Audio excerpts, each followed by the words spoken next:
It is becoming increasingly more difficult to care about anything that happens in the WWE. Nobody cares about Monday Night Raw. The only thing we care about on Friday night is Roman Reigns, and nobody is watching NXT. I mean, NXT has fallen so low down the WWE totem pole as far as fan interest goes. Even that is very easy to see why. With many of the talent coming up from NXT and we as fans investing time into everything that goes on down there only for them to get released, or better yet, sit around in catering and do absolutely nothing, WWE definitely has the wrong mentality about what the future looks like on Monday and Friday night. They are getting used to coining the phrase Black Wednesday, as the fans so easily put it on social media, as 16 superstars this year alone have already been released, with the rumor of more on the way. How exactly is WWE going to run a 3-hour Raw and a 2-hour Smackdown on Monday and Friday with all of these quote-unquote budget cuts happening in the company? What do we have to do to make the shows better? Why did Aleister Black have to suffer the fate of getting released? Why couldn't we find something for Ruby Riott and Braun Strowman to do? Why do the talents of Buddy Murphy have to be wasted away? We are going to talk about all of this and the aftermath of this week's Black Wednesday. Also, is WrestleMania 38 set to be a 2-night event? I'm keeping my fingers crossed on that one. And WWE conveniently reactivated Brock Lesnar's WWE.com profile. What does that mean? If Asuka's tweet has anything to say about it, it looks like WWE is set to make their summer home in Las Vegas, and the Beast Incarnate will be knocking on the door. All this, plus so much more, live right before the Atlantic City Beer Fest, right here on episode 379 of Off the Script.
What is going on, guys? Thank you so very much for joining me right here on Off the Script. This is episode 379 for the flagship podcast on your June 5th, 2021. I am the master of ceremonies, JD from New York. I am not inside the venue. I was inside the venue last night for Smackdown and the AEW Super Review, but I am not inside the OTS venue. If you guys are watching on YouTube, I am in my New Jersey apartment. I am in South Jersey. I am in Atlantic City. I am attending one of my favorite events of the year, being that it was canceled last year, and it broke my little heart because I attend every single year. The Atlantic City Beer Fest. We will be having a good time, and I will be finding out some new brews, and I'm sure I'll be drunk tweeting a bunch of my favorite cold beverages on Saturday afternoon. So that's where I am this weekend. But the work never stops, man. The work never stops. Smackdown, AEW on Friday night. If you guys missed that, go and check it out. We were live on YouTube covering both shows. I did the dual stream because I went live during Smackdown the last time AEW had their go-home show for Double or Nothing, and I noticed a massive drop in audience. Even the power of off the script is not enough for AEW. So I wisened up this week, and we did SmackDown, we did AEW. I watched wrestling for 4 hours on my Friday night. I come on live, and I do another 2 hours for you guys. Whoever says YouTube is not an actual job, man, you are a complete blithering idiot. Really. So that's what I'm doing, and I hope you guys appreciated it. I'm still actually reeling from Jacksonville and Double or Nothing. My sleep schedule has been off. It's been quite exhausting, but I love it, man. I wouldn't trade it for anything in the world. And one of the days I was looking forward to just having a nice break for myself, hop on my PS5, do the whole video game thing with my guys. Then we get to Black Wednesday, and WWE releases people that we did not expect to get released. Aleister Black, Braun Strowman, Riott, so on and so forth. Lana, Buddy Murphy, Santana Garrett. Those were the names with more rumored to come. I'm like, holy shit. The work really does never stop, man. But I'm grateful for it. We had an incredible live stream on Wednesday. We went live around 3 o'clock in the afternoon. I know some people in the community rearranged their times because they seen how dominant we were. I love it, man. I love paying attention to that type of thing. But we had over 3,200 people plus inside the venue, man. It was awesome. It was awesome. And I appreciate all the new people that have stopped by and graciously hit that subscribe button. I appreciate all the OGs who look forward to my thoughts and opinions when news like this breaks, when it happens. It was like a pay-per-view in the middle of the afternoon, man. So it was crazy. The venue was rocking and rolling. We were out of ice. Jesse needs to get back to business. There's no ice in the bins, bro. What are you doing? Lots of cold beverages to be had, man. But we got a ton of news today on the podcast. It is crazy. We got all the follow-up to Black Wednesday. We got all the follow-up. I got news on people power and him actually sending texts to everybody. Well, what a great way to fire somebody, man. It's like breaking up with somebody. Hey, you know what? I'm over you. I'm not interested in you anymore. I'm going to go over here and do what I got to do with this broad over there. It's like John Laurinaitis in WWE. Everything the company does is so heartless. Imagine being there all these years and finding a home and making a family there, and then John Laurinaitis sends you a text, and you're at home working out, getting ready for this week's shows. Sorry, we're cutting you due to budget cuts. We wish you your best in your future endeavors. You're looking at, what the fuck? Looking at your phone, confused and dazed and just in another world, and that's the text you get on Wednesday morning. It's ridiculous. Absolutely ridiculous. So we got news on that. I got news on everything Aleister Black said.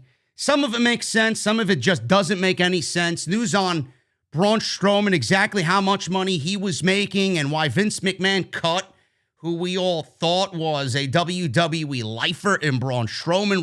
Riott finally came out and broke her silence on being released. I got Tom Phillips as well. He finally broke his silence after being replaced by Adnan Virk. We're going to need a bigger boat, Adnan Virk. And it was just a crazy week, man. It really is just a crazy week in WWE. I'm going to try my best to go over all of this and all the additional information for you. I also got news on SummerSlam. Apparently, Asuka just throws it out there, takes a picture of herself or a picture from her phone, at least, inside Allegiant Stadium in Las Vegas, Nevada. I wonder what's happening there in August. And a lot of people are like, oh, did she make a mistake? Well, the tweet's still up.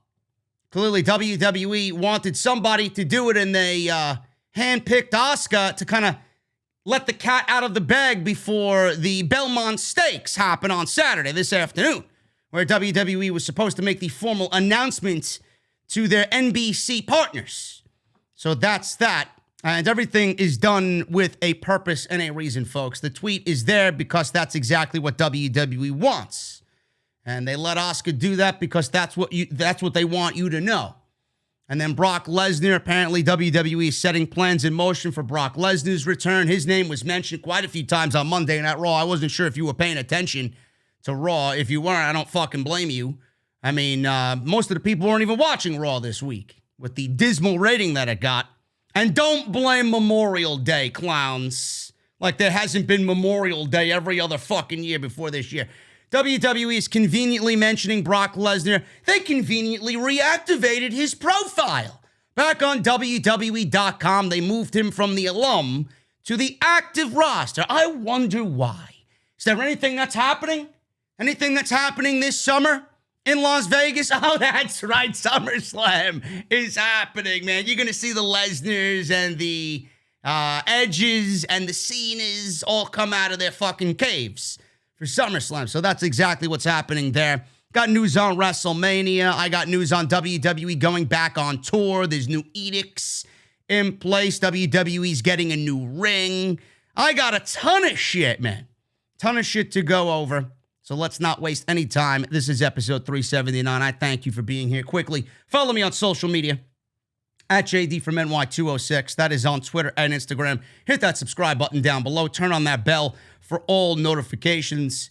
If you guys would love to subscribe to the channel, I'd love to have you here, man. We gained a very generous audience coming off that live stream on Wednesday night. Over 150 of you, close to 200 people subscribed to the channel, if I'm not mistaken. So if you guys want to hit that subscribe button, man, this is the only place that I would love for you to be in the IWC when it comes to this type of news, man. We deliver the truth.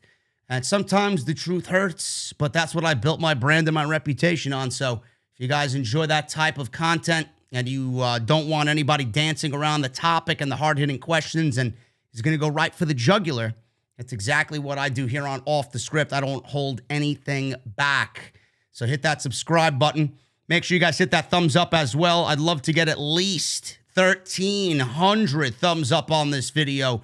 Helps out the video tremendously when you do that, and it costs absolutely nothing. It is free to hit that thumbs up. Hey, it even turns blue. It even turns a nice little blue color. But YouTube took them away, apparently, I was told. All the updates to YouTube, they took away the likes and dislikes. But I still see them, and it still helps. So make sure you guys hit that thumbs up.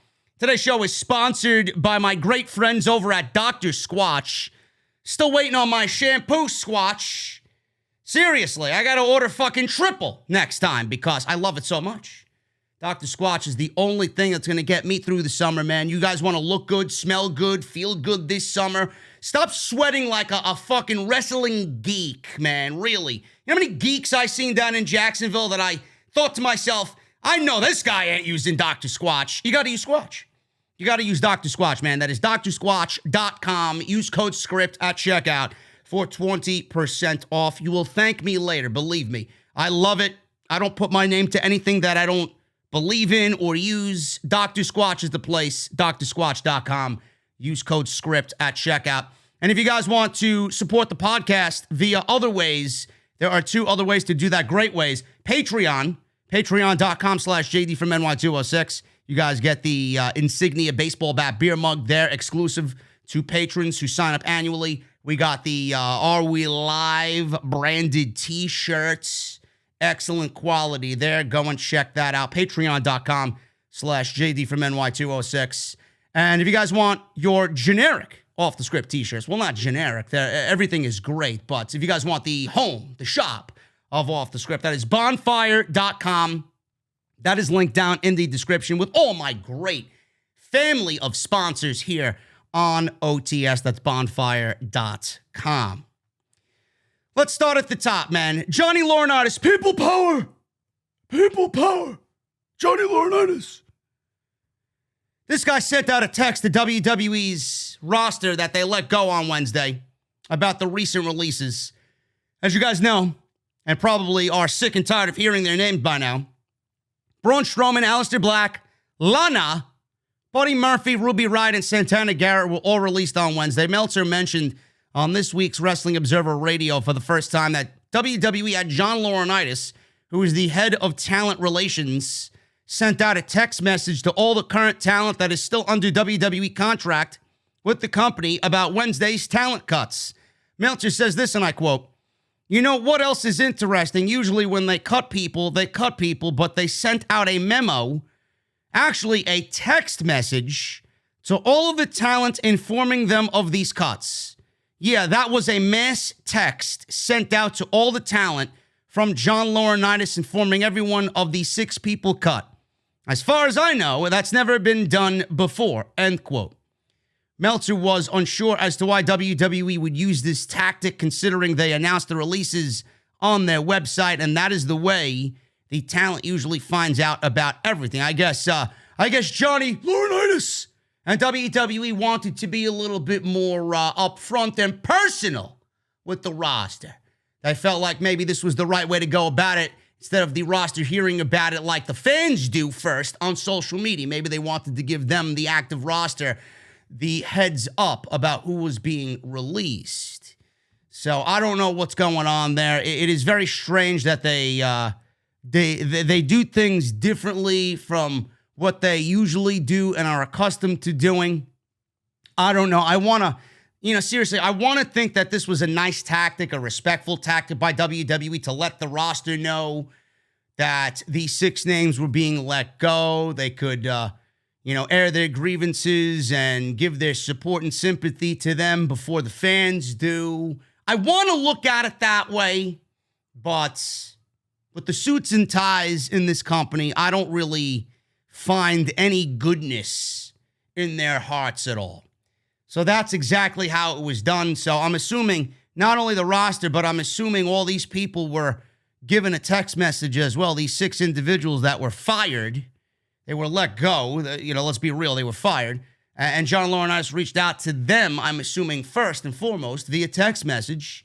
But what a fucking impersonal way to fire somebody, man. It's like breaking up with somebody you've been dating for about 5-6 years, breaking up via text. You can't even meet them face to face. I love you, but it's just not working out. And then you send the text message and you just take the coward's way out. It's ridiculous. It's exactly what I think about when I think of Johnny Laurinaitis, people power. So that's exactly how that was done. One of the names, I think it's the most surprising name. I think Braun Strowman, I'm not really all that surprised about. Do I care that Strowman's gone? I mean, I don't want to see anybody get fired, but I don't really give a shit about Braun Strowman being or not being on Monday Night Raw. I mean, the show was actually worse when he was on the show. So, I mean, I don't really care as far as a fan's perspective go. Do I have a heart? Am I a human being? Yeah, of course. I don't want to see anybody lose their job. And to the asshole that tweeted Baron Corbin that it should have been Baron Corbin who lost his job instead of any of these fine people, that guy's a fucking asshole. Nobody should ever be put in the line of fire like that and be told to lose their job. It should have been you and not this guy. It should have been you and not her, etc., etc. That guy's a fucking asshole. Nobody should be sitting here if you're a fan wanting anybody to lose their job. We've all been there, and it sucks. You don't want anybody to go through that at all. It was one of the worst and darkest moments of my life. I felt like nothing was ever going to right itself. You don't want to go through that. Why would you ever wish that on somebody? So fuck that guy. Even though we don't like Baron Corbin, and we're not fond of Baron Corbin, he's still a human being. Aleister Black, after he was fired, he went on Twitch. Well, Thea's Twitch, his wife's Twitch. But he was very open for about an hour with the fans, and he talked about his release on Wednesday. After being off television since October, and the last time we heard Aleister Black's name before this Dark Father resurgence on Smackdown, he was drafted from Raw to Smackdown. And by the way, folks, I just want it to be very well known that Dana Brooke and Titus O'Neil were drafted ahead of Aleister Black in the draft. If WWE thought anything of Aleister Black, they told you right then and there what they thought of Aleister Black. And keep that in mind. I want you to keep that in mind when I go over what this man said on Twitch in regards to Vince McMahon, okay? Now, he's been off television since October. WWE brought him back a few weeks ago where there were vignettes shown of him cutting promos to further hype his return. Came back in late May to start a program with Big E. It was more than just start a program. This guy stopped Big E from winning the company's third biggest championship, the Intercontinental Championship. I wonder how they're going to go about telling this story now on Friday night.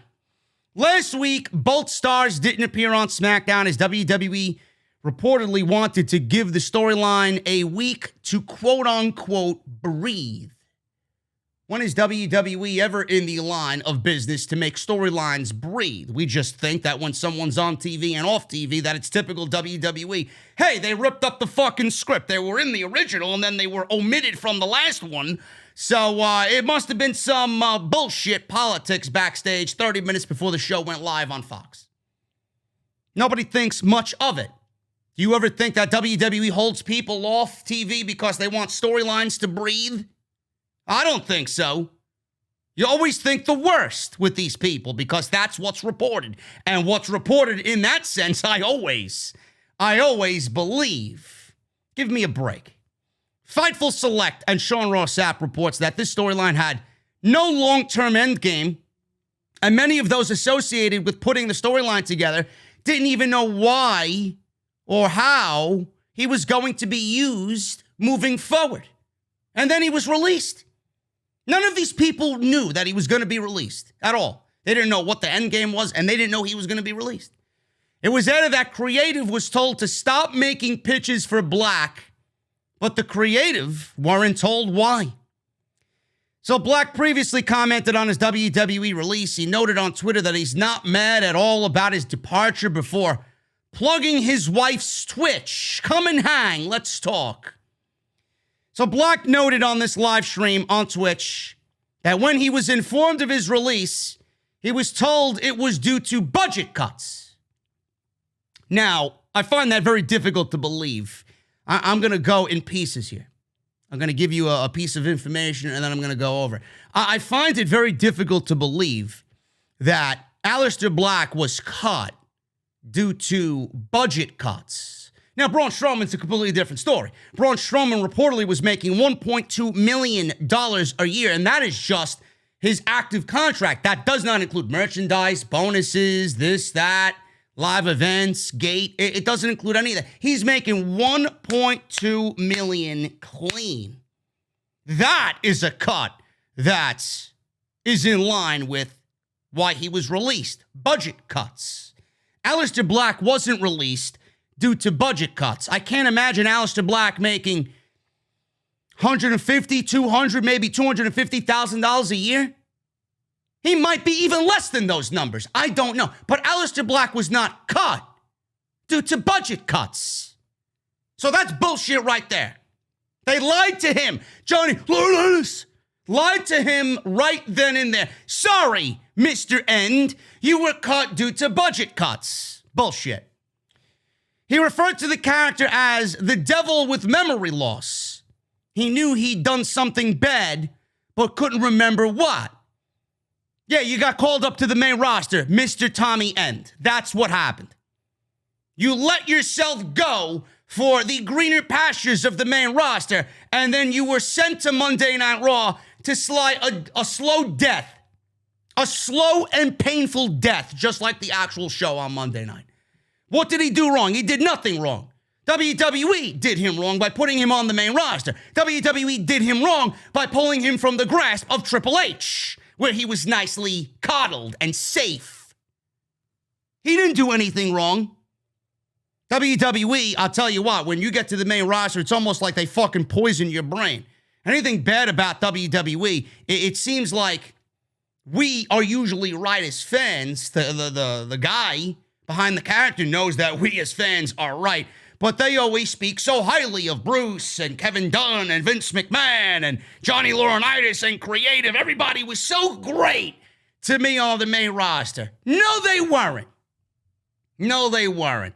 I could see them being nice to your face, but then you get behind closed doors with these people and they're talking a bunch of bullshit. Yeah, we don't like this guy. Wasn't it out there when Paul Heyman was on Monday Night Raw as the executive director, how people in management were laughing at Aleister Black, They made fun of his look. They made fun of his size. Some of the upper management on Monday Night Raw while Heyman was there laughed at Heyman wanting to push someone like that.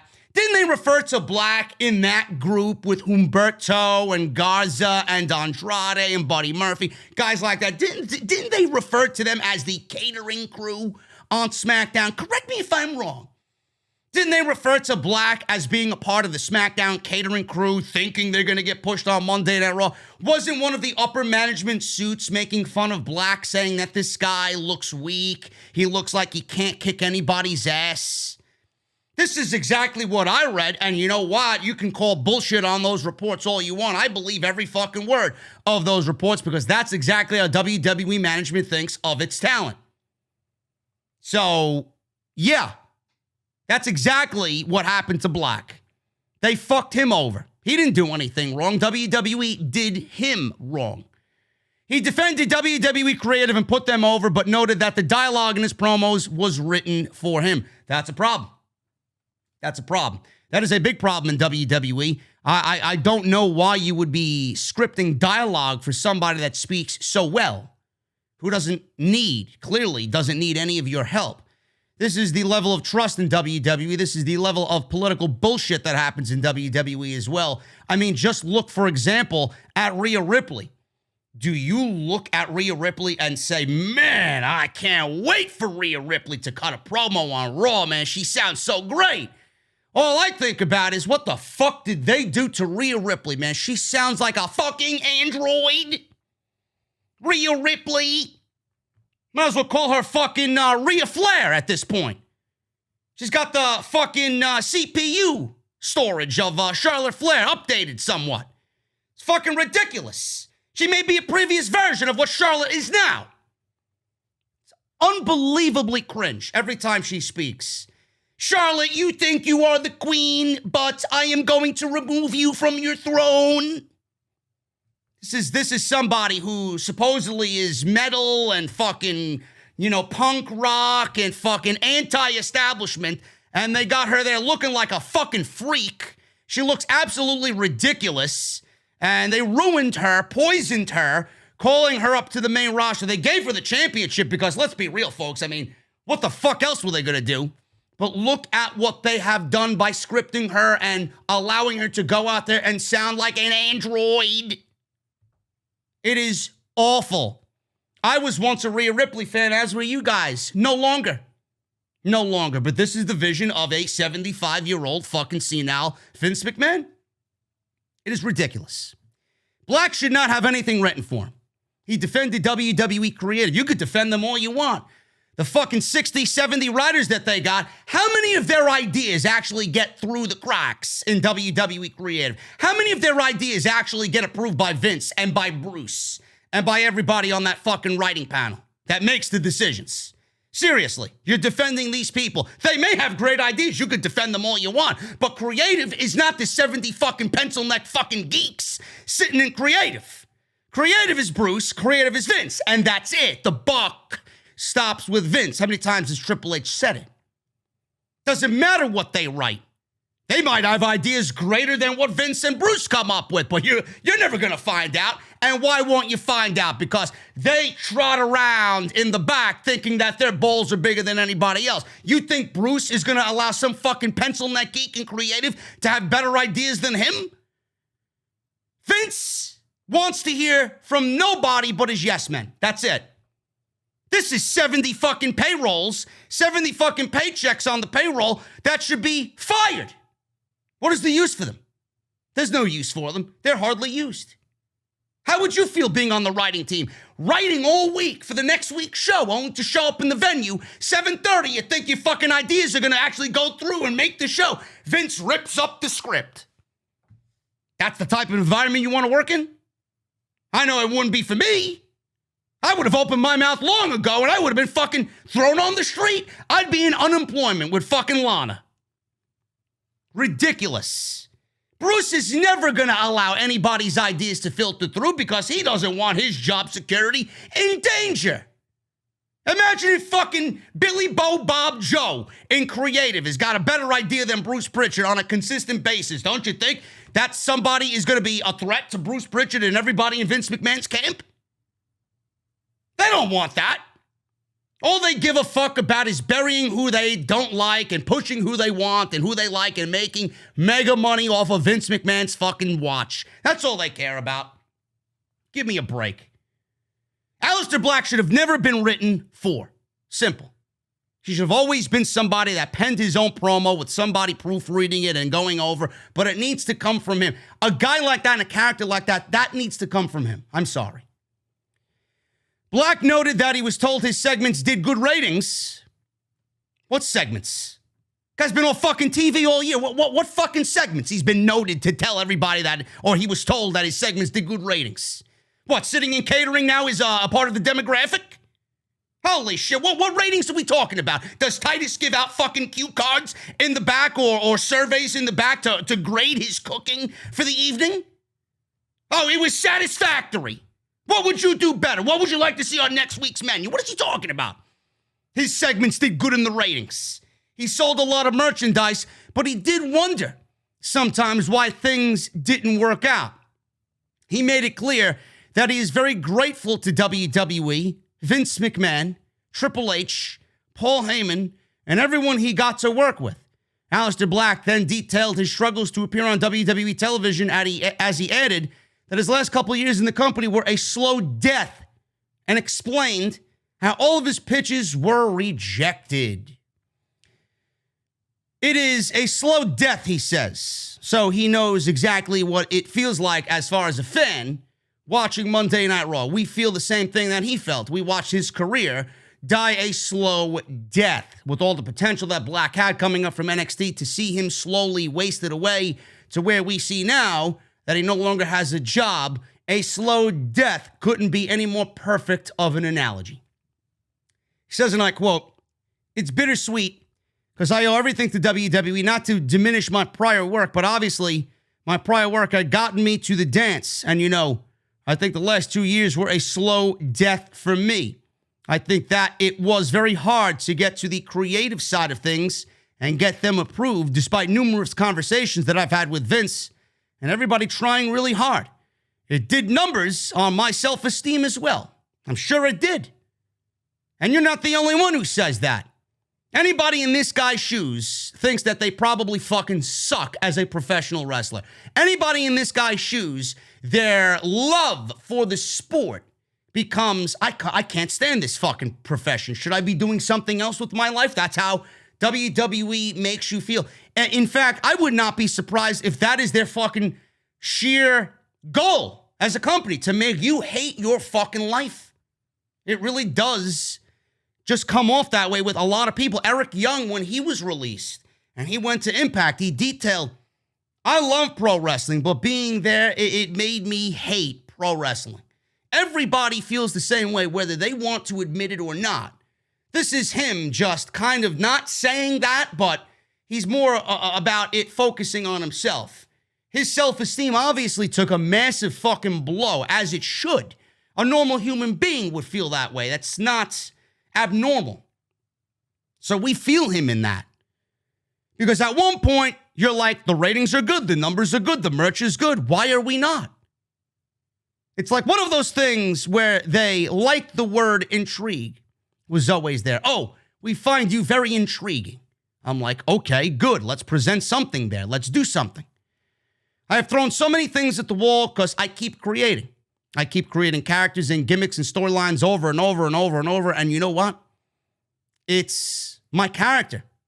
Like the first conversation I ever had. The funniest thing is I remember all these things. I said to Hunter, I said, look, I just want to be all the metal bands that the kids used to rebel against the system, against their parents. As cliche as that sounds, it's relatable, right? Because everybody, especially nowadays, especially when you're young, it's so difficult to be understood by a different generation. I wanted people to have the consensus of understanding that my character was a cool dude, a mysterious guy. And at that same time, having a hard-hitting style, but also having a sense of being relatable to the point of, you know, I understand what this character is going through. Regarding his feud with Big E, he didn't know much about the direction and where it was supposed to go. But as of this Friday, last night, they were supposed to be on the show. Plans changed.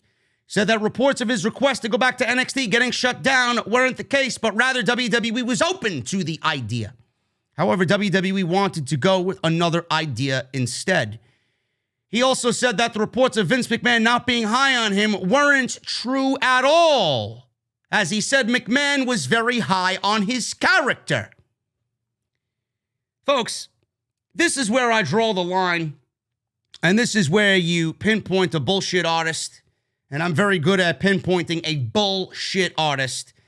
First of all, Vince McMahon being very high on him.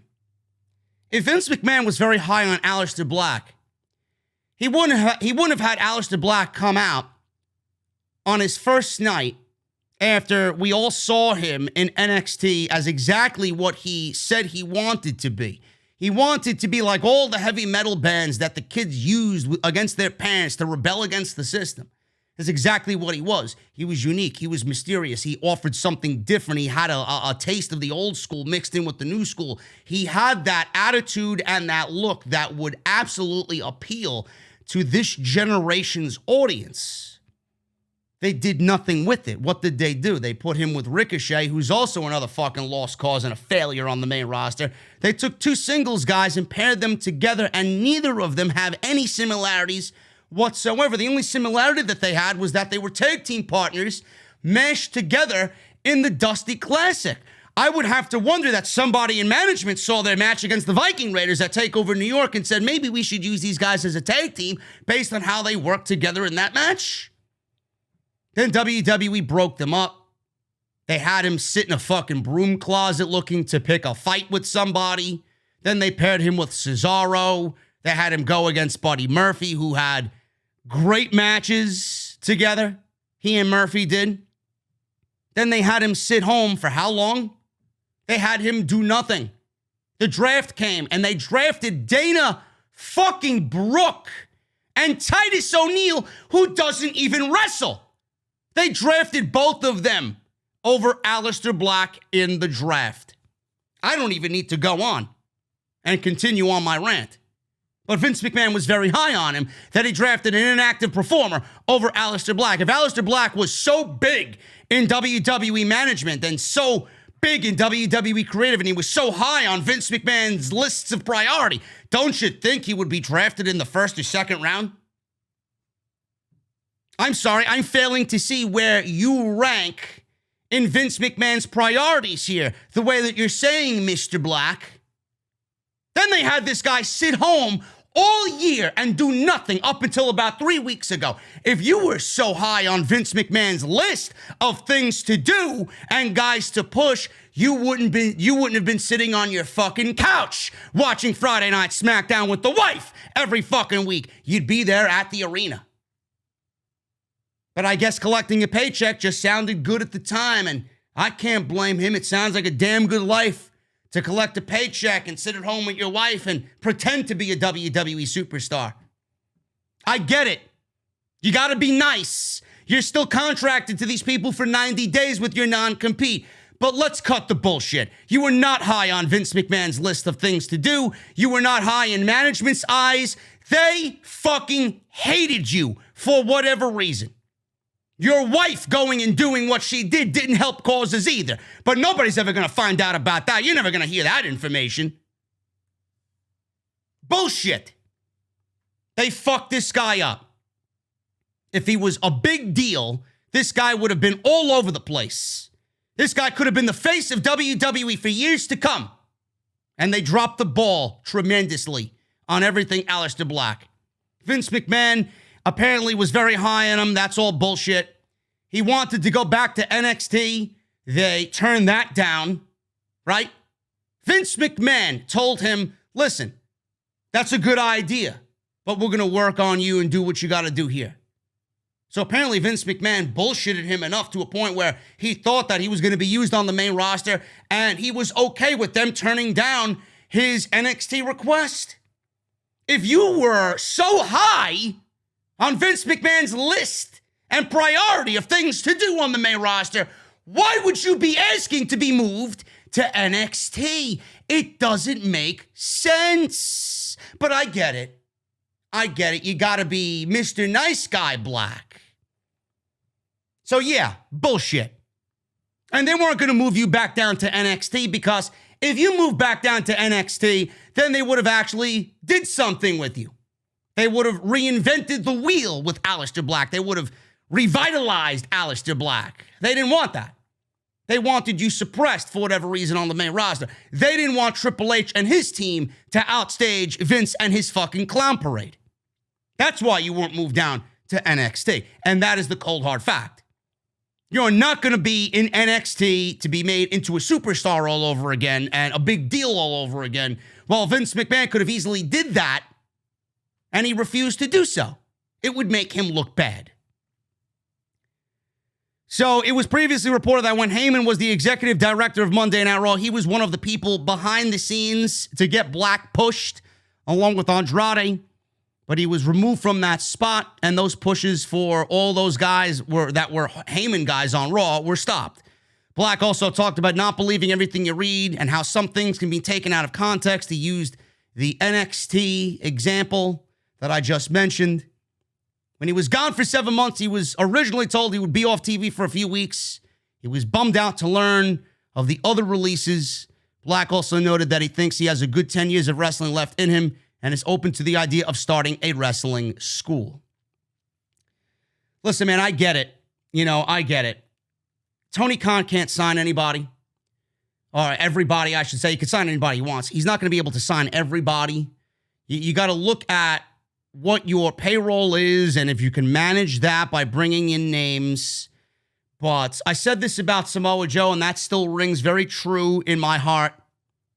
If Tony Khan does not look at Aleister Black and offer this guy a deal on day 91, Tony Khan is dropping the ball immediately on Aleister Black. I would not afford this guy the chance to go anywhere. You give him what he wants, and you give him the stage to do so.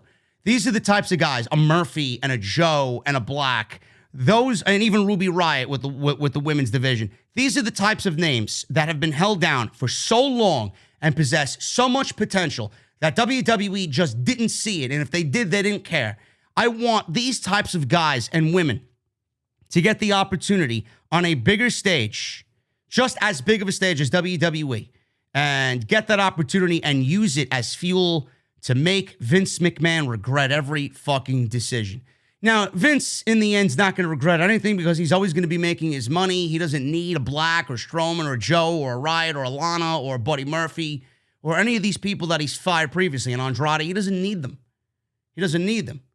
But he's an idiot because he gave up on people that he could have easily made money on. If you don't think you could have made money on Aleister Black, you're a complete fucking idiot. I hope every one of these names, the bigger names that we all love and want to see succeed, I hope every single one of them use this as fuel to make Vince McMahon choke on his fucking decisions. I can't stand when talent is misused, miscast, abused, and held down because of obvious political agendas and politics. I can't stand it. This is one of the biggest blunders in recent memory. It may go down as one of the biggest blunders creatively in WWE history. I don't understand it. I really, really don't get it. How you could look at this guy and say, we got nothing for him. You don't think this guy could have made your television better? You don't think this guy could have easily main evented a pay-per-view or been a major player at the top of the card? Some people in the community were lobbying for him to be a major player and retire The Undertaker in his final match. I could have definitely gotten behind that. Or maybe a feud with him and Bray Wyatt. It's ridiculous, man. I can't stand talent being wasted. Aleister Black, I say creative bankruptcy all the time when I talk about WWE creative. This is creative bankruptcy.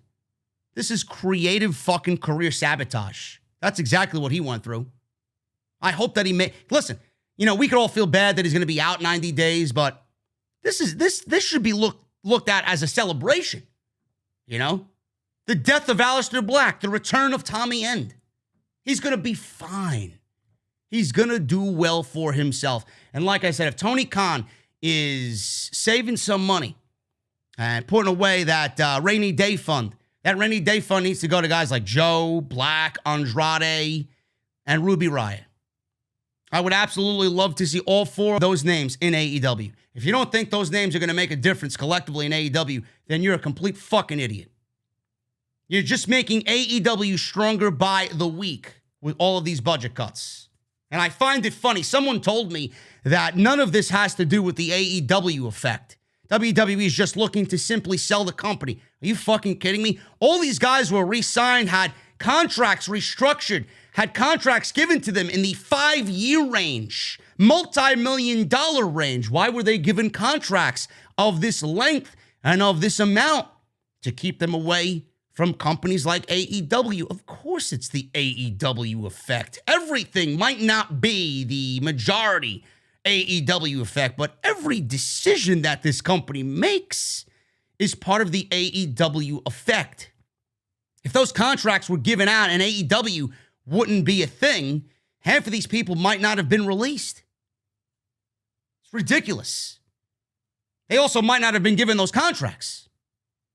But WWE, they are in business to potentially sell the company. They're unloading contracts like Strowman's, $1.2 million. That's definitely a budget cut reason, but Aleister Black's contract was not a budget cut reason whatsoever. Now, moving on to Strowman, apparently he was making $1.2 million, and I cited the example of WWE simply not getting a return on their investment. Strowman's making $1.2 million. How much could Roman Reigns be legitimately making as far as an active performer contract? That's not even including merchandise or bonuses or anything like that. Well, 1.5, 2 million maybe. You're going to put Strowman and Reigns in the same payroll bracket? That doesn't even add up. I don't even think he's worth $500,000. Never mind 1.2. But they gave him a $1.2 million contract. Then he wants to know why he's released. Budget cuts. That is an example of why I think when Strowman was released, it is easy to use and logical to use budget cuts, citing that reason. One of the other reasons why Strowman was let go, according to Meltzer, I don't necessarily believe that this is true. This sounds just completely ludicrous to me. Meltzer noted that Strowman's salary played a big part in his release. There were also injury issues. He might have had bad knees.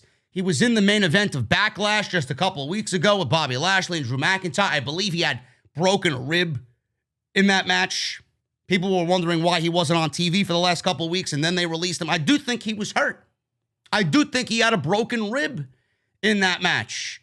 But you're going to put 3 guys like that in that match, in a triple threat match with no rules, and you're looking to kind of overcompensate for the lack of fucking build and story going into the match to begin with.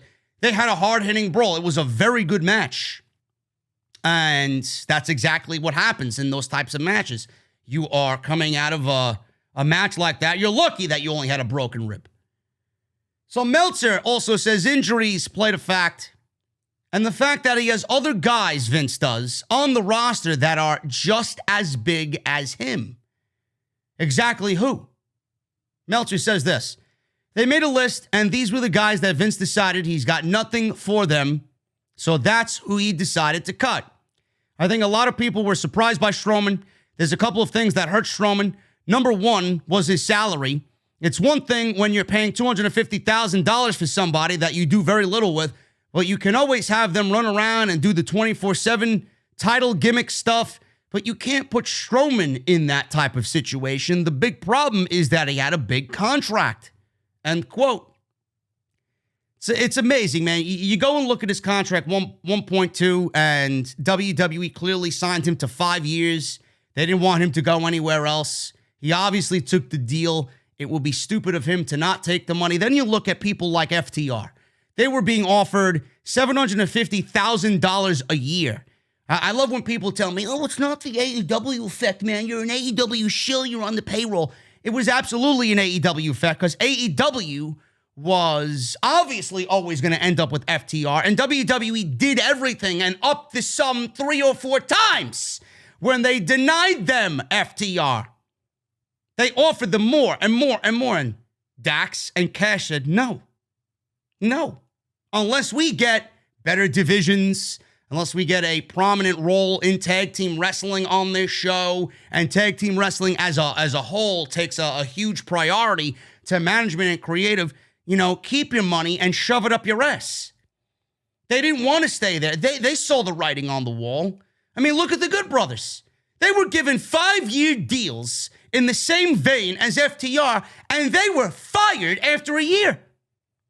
So they probably took all of that and the creative malpractice that was the tag team divisions on both Raw and SmackDown and put 2 and 2 together and said, you know what? Fucking keep your money. We're going with Tony, and there's nothing you can do or say about it. That's what WWE did. If you don't think that's part of the AEW effect, WWE offered FTR at least $750,000 each for 5 years to stay with the company, to simply keep them away from AEW. Yes, it's a part of the AEW effect. It is a little asterisk in the AEW effect. Meltzer said that a few top guys have been able to get no-cut contracts, but Strowman made the mistake of not getting one of those deals, and so WWE was able to cut him. Just like a no-trade clause. If someone signs a no-trade clause, they can't be traded to another team if the team wants to dump his salary. It's exactly what Meltzer's talking about. Not the same thing, but kind of in the same vein. Meltzer also noted how there are other wrestlers now on the roster that are as big or bigger than Braun Strowman. He said, and I quote, all of a sudden, Braun Strowman has, a legitimate 6'6", body type to him. I believe he's about 6'6". I thought he was closer to 7 foot. Apparently he's 6'6". Then you got Omos, and he's the new talk of the town. He's Vince's new toy now with AJ Styles. Omos comes in at 7'3". I didn't even think that Braun Strowman was. I thought he was much taller than that. So that's a little surprising there. Braun Strowman's big thing was that he had size and power, and now they are going with the new giant in Omos. He can't be the giant anymore when you got this guy who is legitimately 9 inches taller than him. Granted, Strowman's got the big body and everything like that, but you can only do the giant thing when you're the giant of the company on the brand, but he isn't the giant of the brand anymore. Like with Big Show, if you remember with Big Show, when Strowman came, Big Show was kind of obsolete.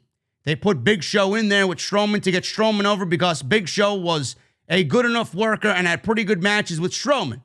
Now, clearly, Big Show and Omos, they can't even be compared. If Strowman was to do this for Omos, it would probably be a fucking train wreck, legitimately, pun intended. The Strowman Express would have been fucking derailed, crashed into a brick wall somewhere. But I do get Meltzer's point here.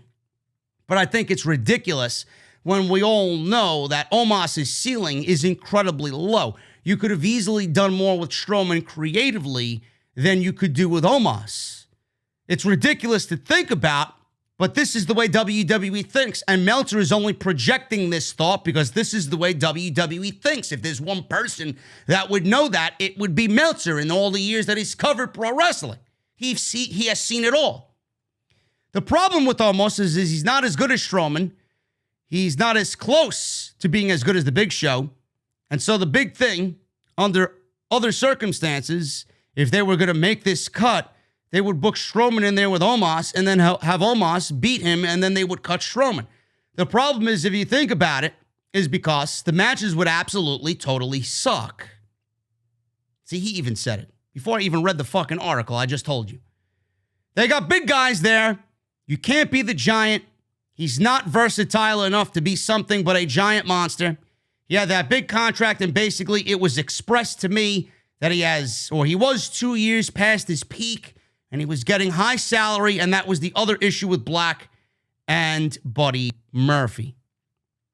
Apparently, they thought Aleister Black was 2 years past his peak. Buddy Murphy was 2 years past his peak as well. I would be honestly in agreement here with whoever said he's 2 years past his peak. I'm assuming Vince McMahon's mentality was that Braun Strowman was 2 years past his peak. I would even go further than that. I would go 3 years past his peak.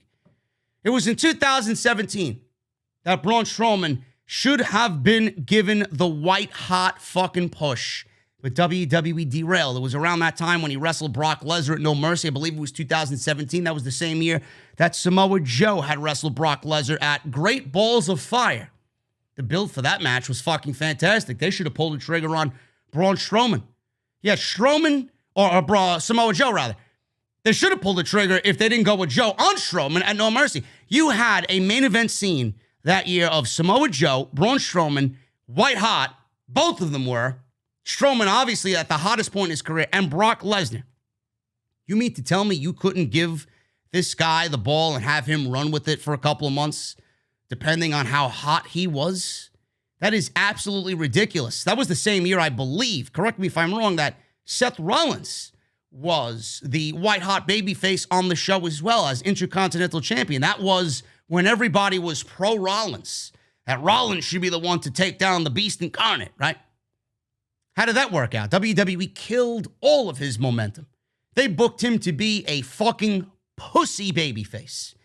They didn't go with Strowman. They fucked both of them up royally. They should have easily went with Braun Strowman that year. And after that, time and time again, when they tried to put him back in those similar situations, it felt less impactful. It felt forced. And then it became a point where, after all those missed opportunities, WWE finally gave him the championship simply out of pity. Simply because he was a plan B in the middle of a WrestleMania pandemic, working out of the Performance Center. We don't have anybody for Bill Goldberg because it was supposed to be Roman Reigns, so we're going to give it to Braun Strowman because nobody else fits the bill. They could have easily did anybody else, but they went with Strowman. You could have easily did Matt Riddle. You could have easily did Bray Wyatt all over again and have him, recoup his fucking loss in Saudi Arabia. Everybody would have jumped for joy over that one. You could have easily gave us Wyatt versus Cena and have the winner of that go on to wrestle Goldberg at WrestleMania and give it right back to Wyatt. But they opted to go with Braun Strowman out of pity. They didn't know what they were doing. And then his title run, absolutely one of the biggest waste of time I have ever seen. Braun Strowman's title reign on Smackdown as the Universal Champion. They had him feud with The Miz and John Morrison. And then they had that fucking 4-month feud where they tried to prolong it so much that they had to bring back the Eater of Worlds Bray Wyatt to fit the narrative. To have him go up against his former leader in the Wyatt family, as if anybody fucking cared about Black Sheep Mask, Braun Strowman. What a complete waste of fucking time that entire title run was. And then he always was close to the top of the card, but never really the belle of the ball type. He was a waste. Some issues were cited that he had behavior issues, etc., years ago. Braun Strowman, listen, in my eyes, Braun Strowman could have been more. But WWE clearly thought the same way the majority of the fans did, that this guy was 3 years past his prime. 3 years past his expiration date, his peak. He was a one-trick pony. I, amongst everybody else, was a big Braun Strowman advocate. I pushed for this guy to be WWE champion around that time. I pushed for him to beat Lesnar. Time and time again. And then it came to a point where it was all over. The magic was gone. How many Titantrons can he break? How many ambulances can he flip over and walk away from? How many Roman Reigns matches can he have? How many big serious pushes towards the top can he have after losing and losing and losing? He was a one-trick pony. He's big, he's a muscle-bound guy, an ex-bodybuilder, power lifter, and he runs fast. And he runs fast. I'm sorry, I'm failing to see the interest in Braun Strowman. Are you going to miss Braun Strowman on Monday Night Raw? I know I'm not. The guy had nothing else attractive about him. He was a one-hit wonder.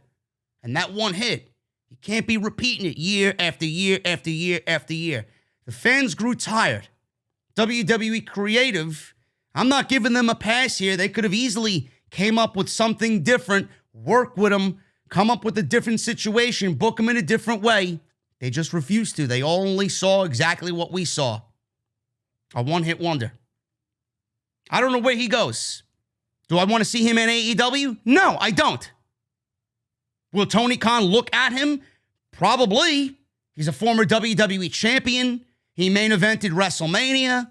No matter if you call it WrestleMania or not, in front of no fans, it's still, on paper, WrestleMania. He's a former power lifter, but they got big guys over there that they need to focus on and make a priority, more so than bringing in a Braun Strowman. You got your Lance Archers, you got your Wardlows, you got your Miros, you got your Powerhouse Will Hobbs, you got your Brian Cage. I don't want Braun Strowman coming on in and taking thunder away from those guys when those are the guys that you should really be focusing on. I don't know where Braun Strowman lands. How different is Braun Strowman going to be going to an AEW compared to his work in WWE? He'll probably be booked the same fucking way. He's a very one-dimensional character. Guys like that have a very short shelf life in this industry. You know? He had no character. Who was he? Why do I care about Braun Strowman? The reason we cared about Braun Strowman is because he did things that were abnormal, feats of strength that we never seen before on Monday night. Once you ran that gambit, there was nothing left for Braun Strowman, you know? Back in the day, the big men of my day were Andre the Giant. You had the Hulk Hogans, you had the Earthquakes and the Typhoons, and you had your Giant Gonzaleses, and you had your Kamalas, and your Undertakers, and your Diesels, and your King Kong Bundys. All these guys have something that Braun Strowman doesn't have, and that is character. Some have charisma. He has none. I'm sorry to break it to you Braun Strowman fans out there, but he's got nothing going for him. Does he end up in AEW? No. I don't want to see it. There's a possibility.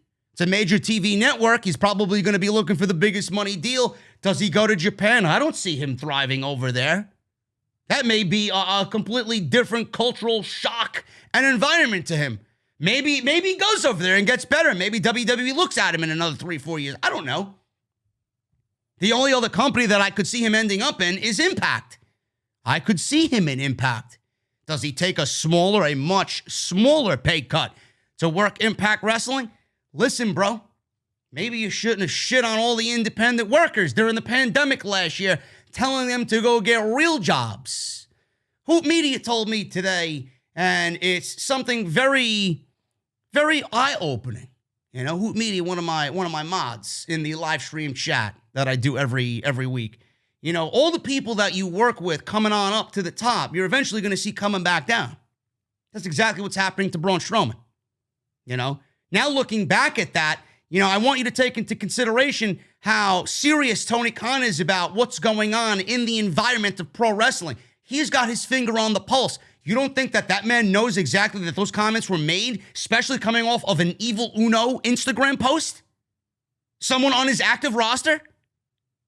Those comments may come back to bite him in the ass, and karma will be a bitch for Braun Strowman. He may only have Impact to go to. I could see him thriving there, but like I said, is he going to accept a much smaller paycheck from Impact Wrestling? If he wants to be in pro wrestling, he may have no other choice. Hopefully everybody, like a couple other people in the community said, hopefully everybody else that were affected by his comments are a lot more respectful and humble to Braun Strowman now that this same thing is happening to him like it did them last year on the Indies when everything closed up. This is one of the dumbest fucking things I ever heard in my entire podcasting career. And a lot of people were wondering if I was going to cover this. Booker T says Aleister Black was released from WWE for not being unique enough. Now, I'm going to let you sit on that as I take a sip of my cold beverage here. According to Booker T, Aleister Black was released because he was not unique enough. This was coming from his Hall of Fame podcast. It should be Retard of Fame podcast at this point because this guy's takes are absolutely fucking ridiculous. WWE Hall of Famer Booker T talked about Aleister Black getting released by the company. his co-host, Brad Gilmore, said he was a fan of Black and added that Black had the intro and a look to become a megastar in WWE. So Booker T hears this, and to Booker T, he stated that Aleister Black didn't do anything to set himself apart from other superstars on the main roster and criticized his character. So according to Booker T, Aleister Black didn't do anything to set himself apart from other superstars on the main roster. He says, and I quote, "You can't give a guy an intro, give him a black gimmick, a dark robe, and go out there and become a superstar. You know, you put him on that thing," and he mimics Aleister Black's entrance at this point. I believe he's imitating the casket and the creaking noise coming up on the stage during his entrance. The thing is, it did look cool, but understand you just can't get that gimmick and think because of the smoke and mirrors you're going to go out there and get over. Aleister Black is a good worker, but I'm looking for a guy that's talent. I'm looking for a guy that's going to go out there and do things totally different than everybody else on the roster. Aleister Black had this MMA getup, his kung fu, karate, black mask for a finisher. I get it. But for me, Aleister Black was a guy that didn't set himself apart from the rest of the guys in the locker room.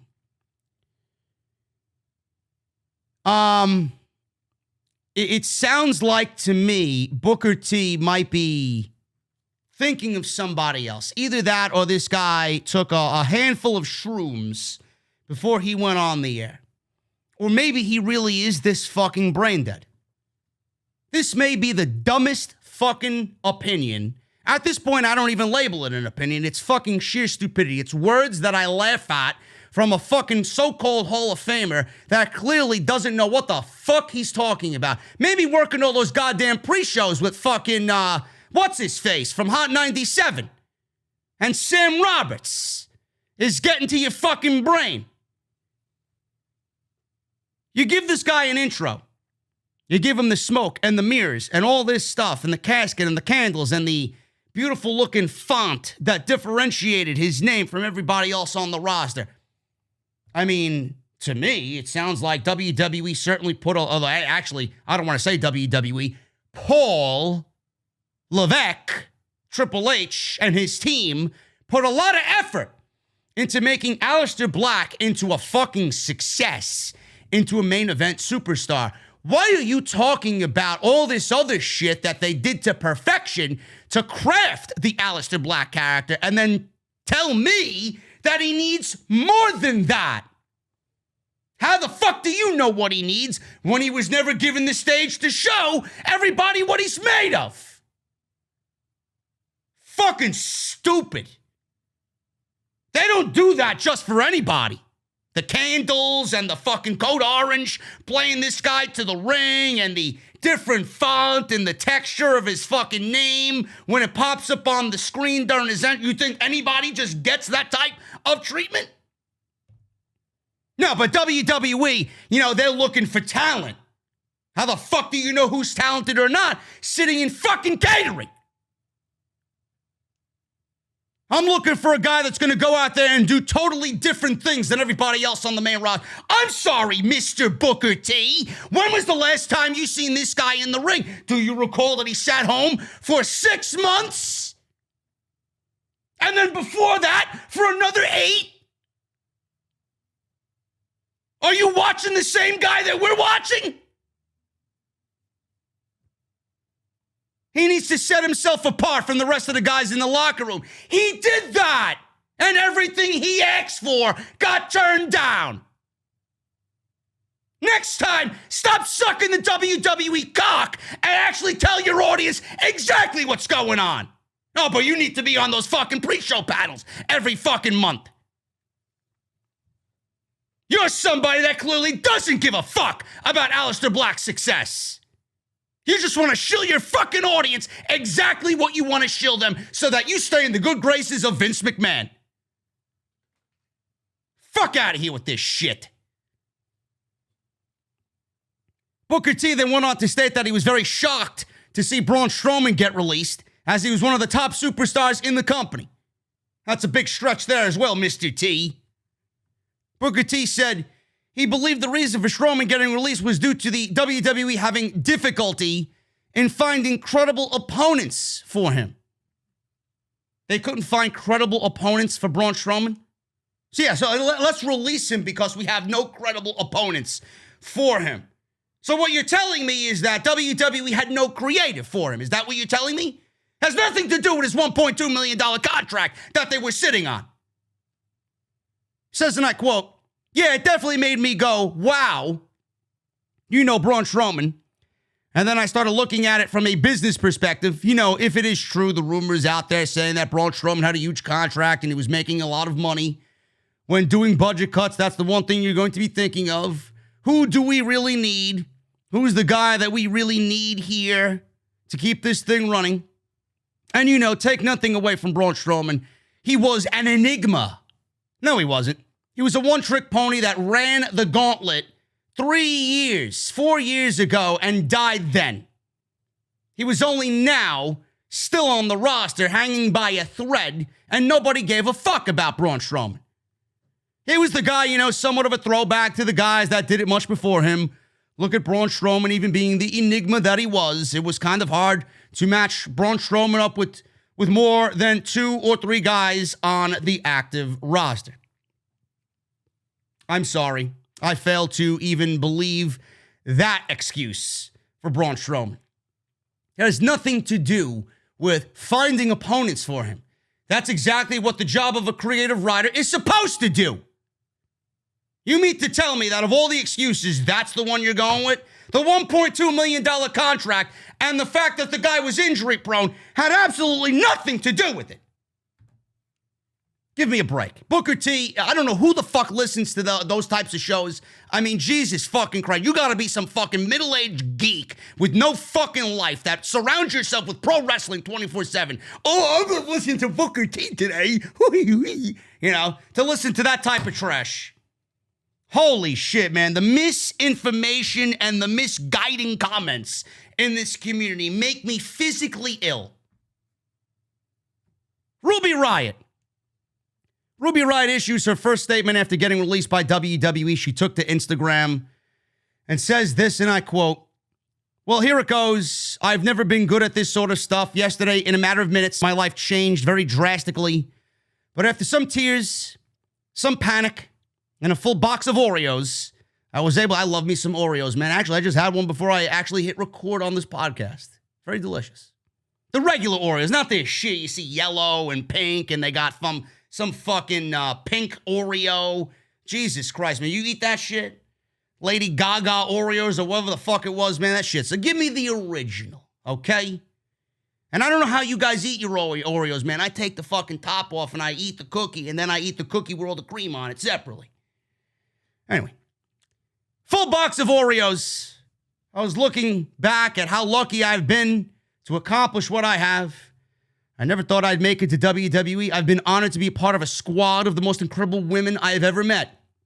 I've gotten to see the world, share locker rooms with some of the most talented women I know, some of which I've made lifelong friendships with. I've gotten to meet fans that were just like me, introverted kids who never quite felt like they fit in. And between the locker room and those fans, I felt like I belonged, and I'm so grateful for that feeling. With that, I am overwhelmed by the amount of calls, texts, and tweets and support that I've received from former coworkers, friends, family, and fans. Thank you so much for the kind words. You'll never know how much it helped. And for what's next, in the beginning, Heidi Lovelace. Is it Heidi Lovelace or Heidi Loveless? Heidi Lovelace was given to me at the end. Ruby Riott was taken from me. So I don't know what I'll be called or where I'll end up, but please know this is far from over. Thank you. End quote.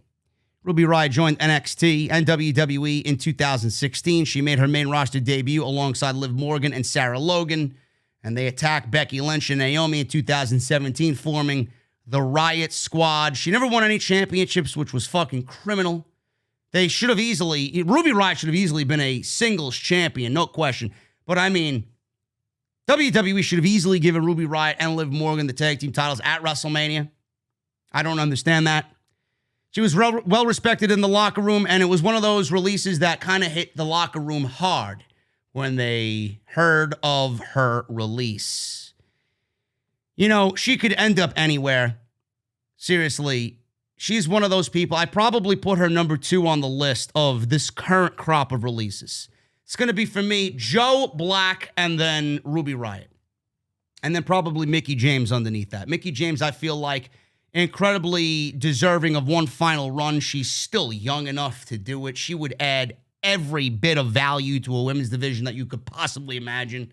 You know, she was never given an opportunity because Bruce Pritchard's a fucking fat, red-faced slob who had it out for her and her husband, Nick Aldis.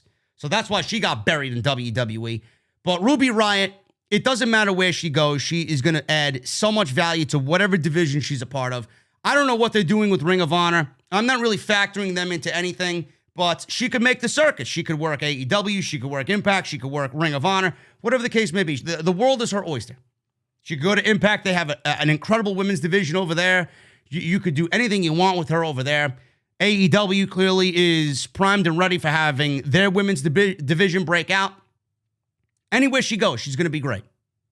And I'm looking forward to seeing what she does. I would love for her to end up in AEW. I know Tony Khan can't sign everybody, but if he's serious about building an incredible women's division that's going to be strong for years to come, that is going to be the person you're going to need as a building block for your company. You know, women like this don't come around all that often. Mickie James, another one, doesn't come around all that often. You passed on Deonna Purrazzo. You passed on Mercedes Martinez. Chelsea Green is still out there. She'll probably end up in Impact with her husband. But having Ruby Riott slip through your fingers is not a good business move. Same thing with Aleister Black. You know, a lot of these people, you know, they have 90-day non-compete, which right now, if you do the math, towards the end of August is when everything is up. All Out is on September 5th. Aleister Black could show up at All Out. I'm expecting Andrade to show up somewhere in AEW, depending on what he does. I don't give a shit. I'm excited about it. I think he's going to add a lot of value there. And Ruby Riott, from what I know and the information that I know, the women's Casino Battle Royale is happening at All Out. And typically with AEW's Casino Battle Royale, there's 20 people, and then there's one Joker card. You got groups of 5 that take the place of a suit in the deck of cards. Diamonds, clubs, so on and so forth. Hearts, spades. And then you got one Joker card. You know, if the Joker this year is anybody, it could end up being Ruby Riott. The Joker could be Ruby Riott, and then she could be off and running to having her AEW career. I'm looking forward to it. I think it would be silly for Tony Khan to just pass on somebody ready to just break out. Should be interesting. Tom Phillips. Tom Phillips broke his silence on his WWE release. Surprised Adnan Virk was the one who came in to replace him. Now, Tom Phillips, he was interviewed by the Sports Media Podcast, and Tom Phillips talked about his WWE release, admitting that he was surprised to hear the news. However, when Phillips came to know that he was going to be replaced by Adnan, we're going to need a bigger boat, Virk, he could understand the decision to replace him. He says, and I quote, "I can honestly say I was surprised. Adnan was somebody that I had known, not to date him in any way, but he had a run on ESPN, SportsCenter, when I was in college, and then just right out of college, so I watched him for years. So when I hear, hey, Adnan's coming in to be lead announcer for Monday Night Raw, I was like, whoa, that is a shift.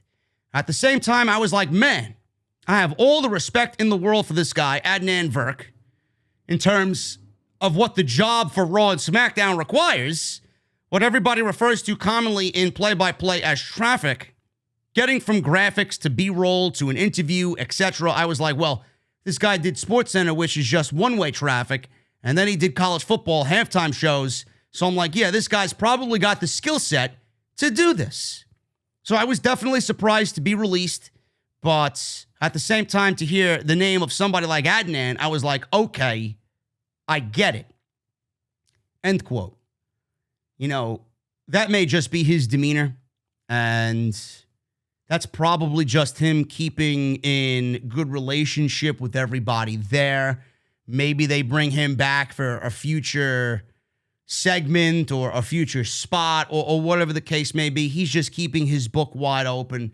But, I mean, deep down, I mean, he may be that nice of a guy. I don't fucking know. I don't know him.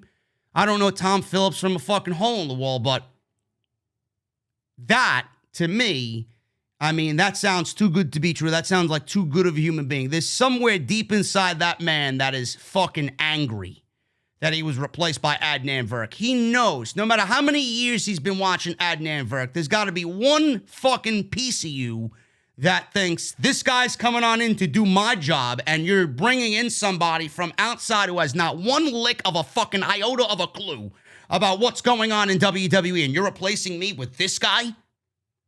I don't give a fuck how many years of broadcasting that you have with SportsCenter. I don't give a shit how many times you've been play-by-play announcer for the MLB Network, or whatever the fuck he was for the MLB Network, MMA, Bellator, whatever the case may be.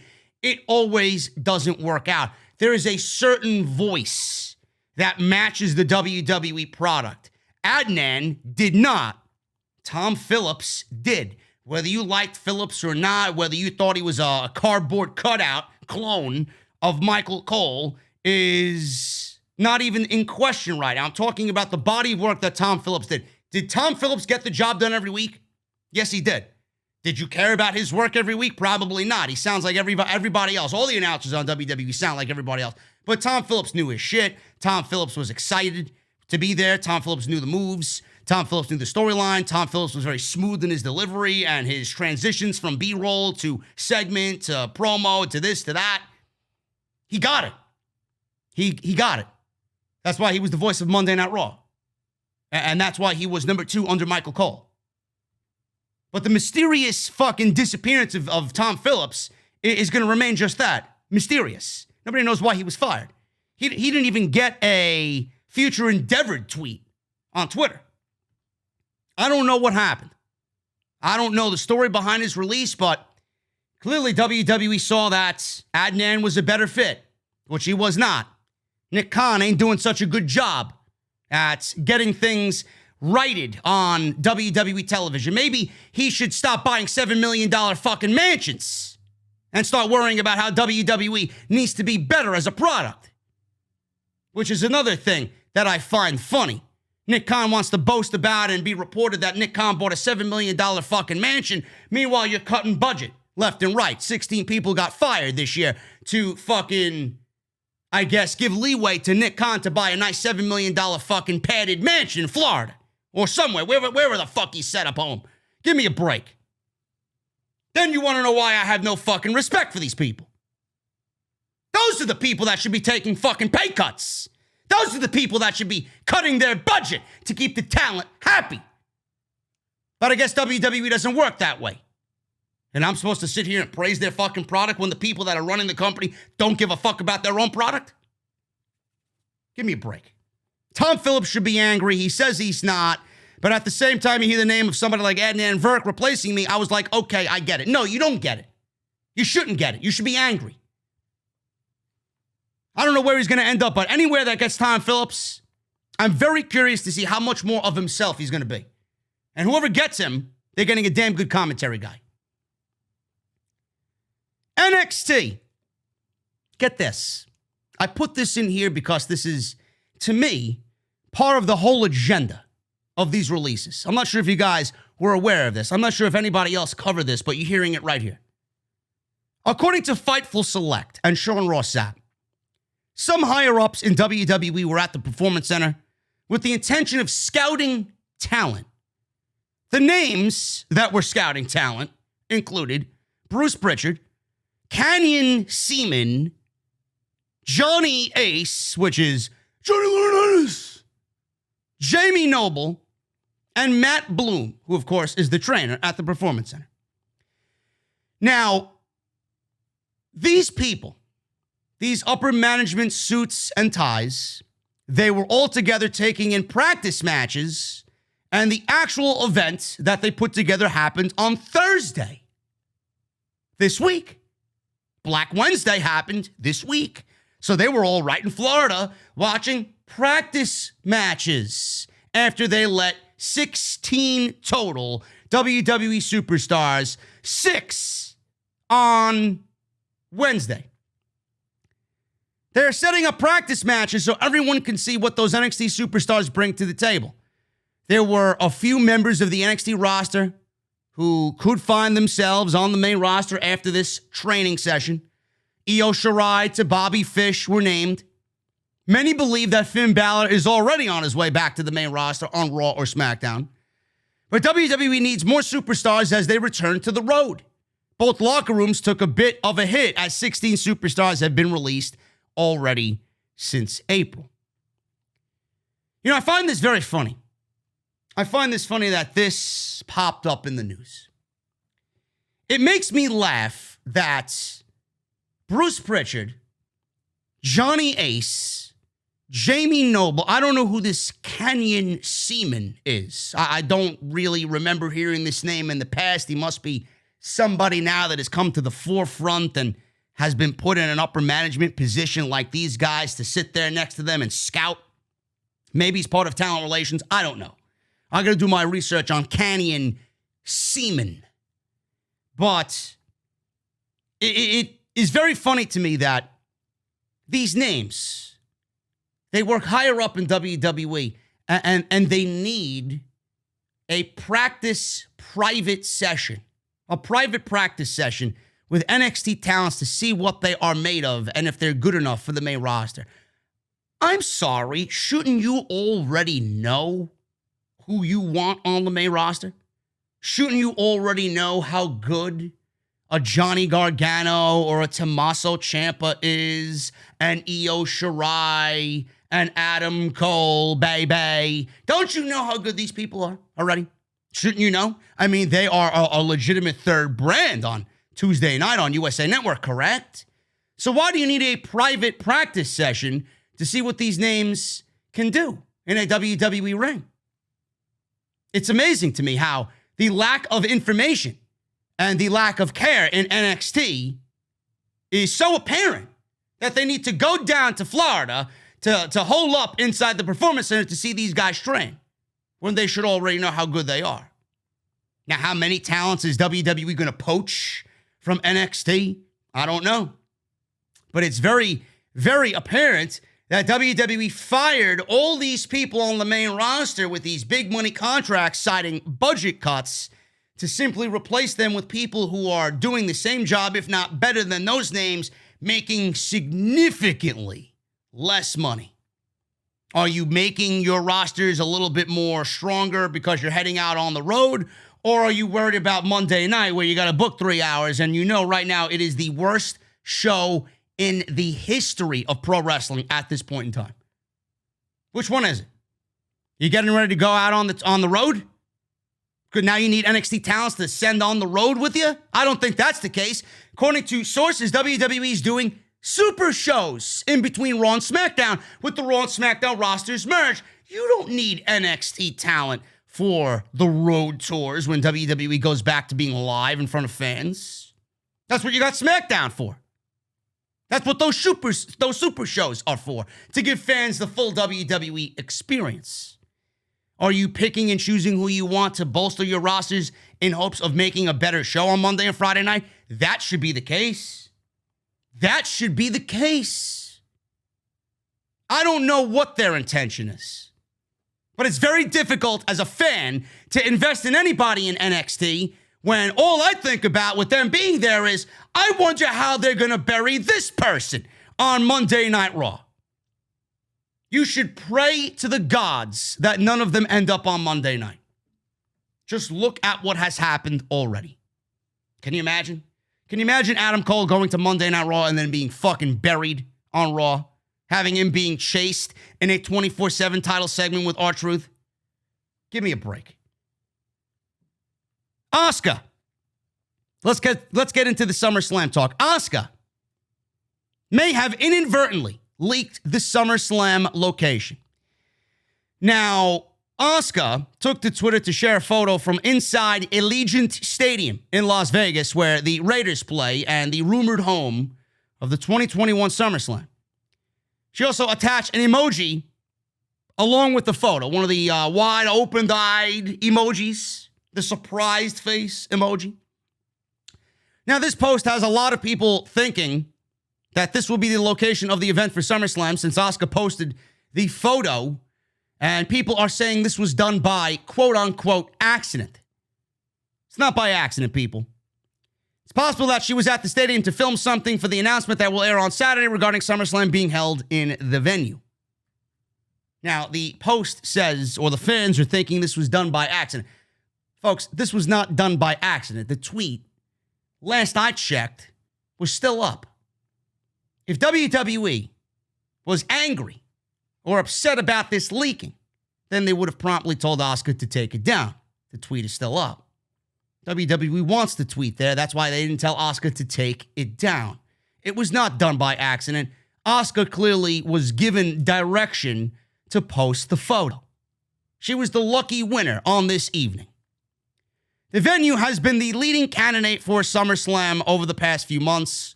When it was first reported that WWE was holding SummerSlam on a Saturday instead of its normal Sunday slot, there was speculation as to why WWE would go away from the traditional night of the week for a pay-per-view event. Dave Meltzer noted on today's Wrestling Observer that the Allegiant Stadium inquiry wanted by WWE was the date that the venue itself told WWE that they wanted. So Meltzer says on the Observer that Allegiant Stadium wanted SummerSlam on Saturday, and WWE had no choice. It was either take the Saturday or don't take it at all. So that's exactly what he said there.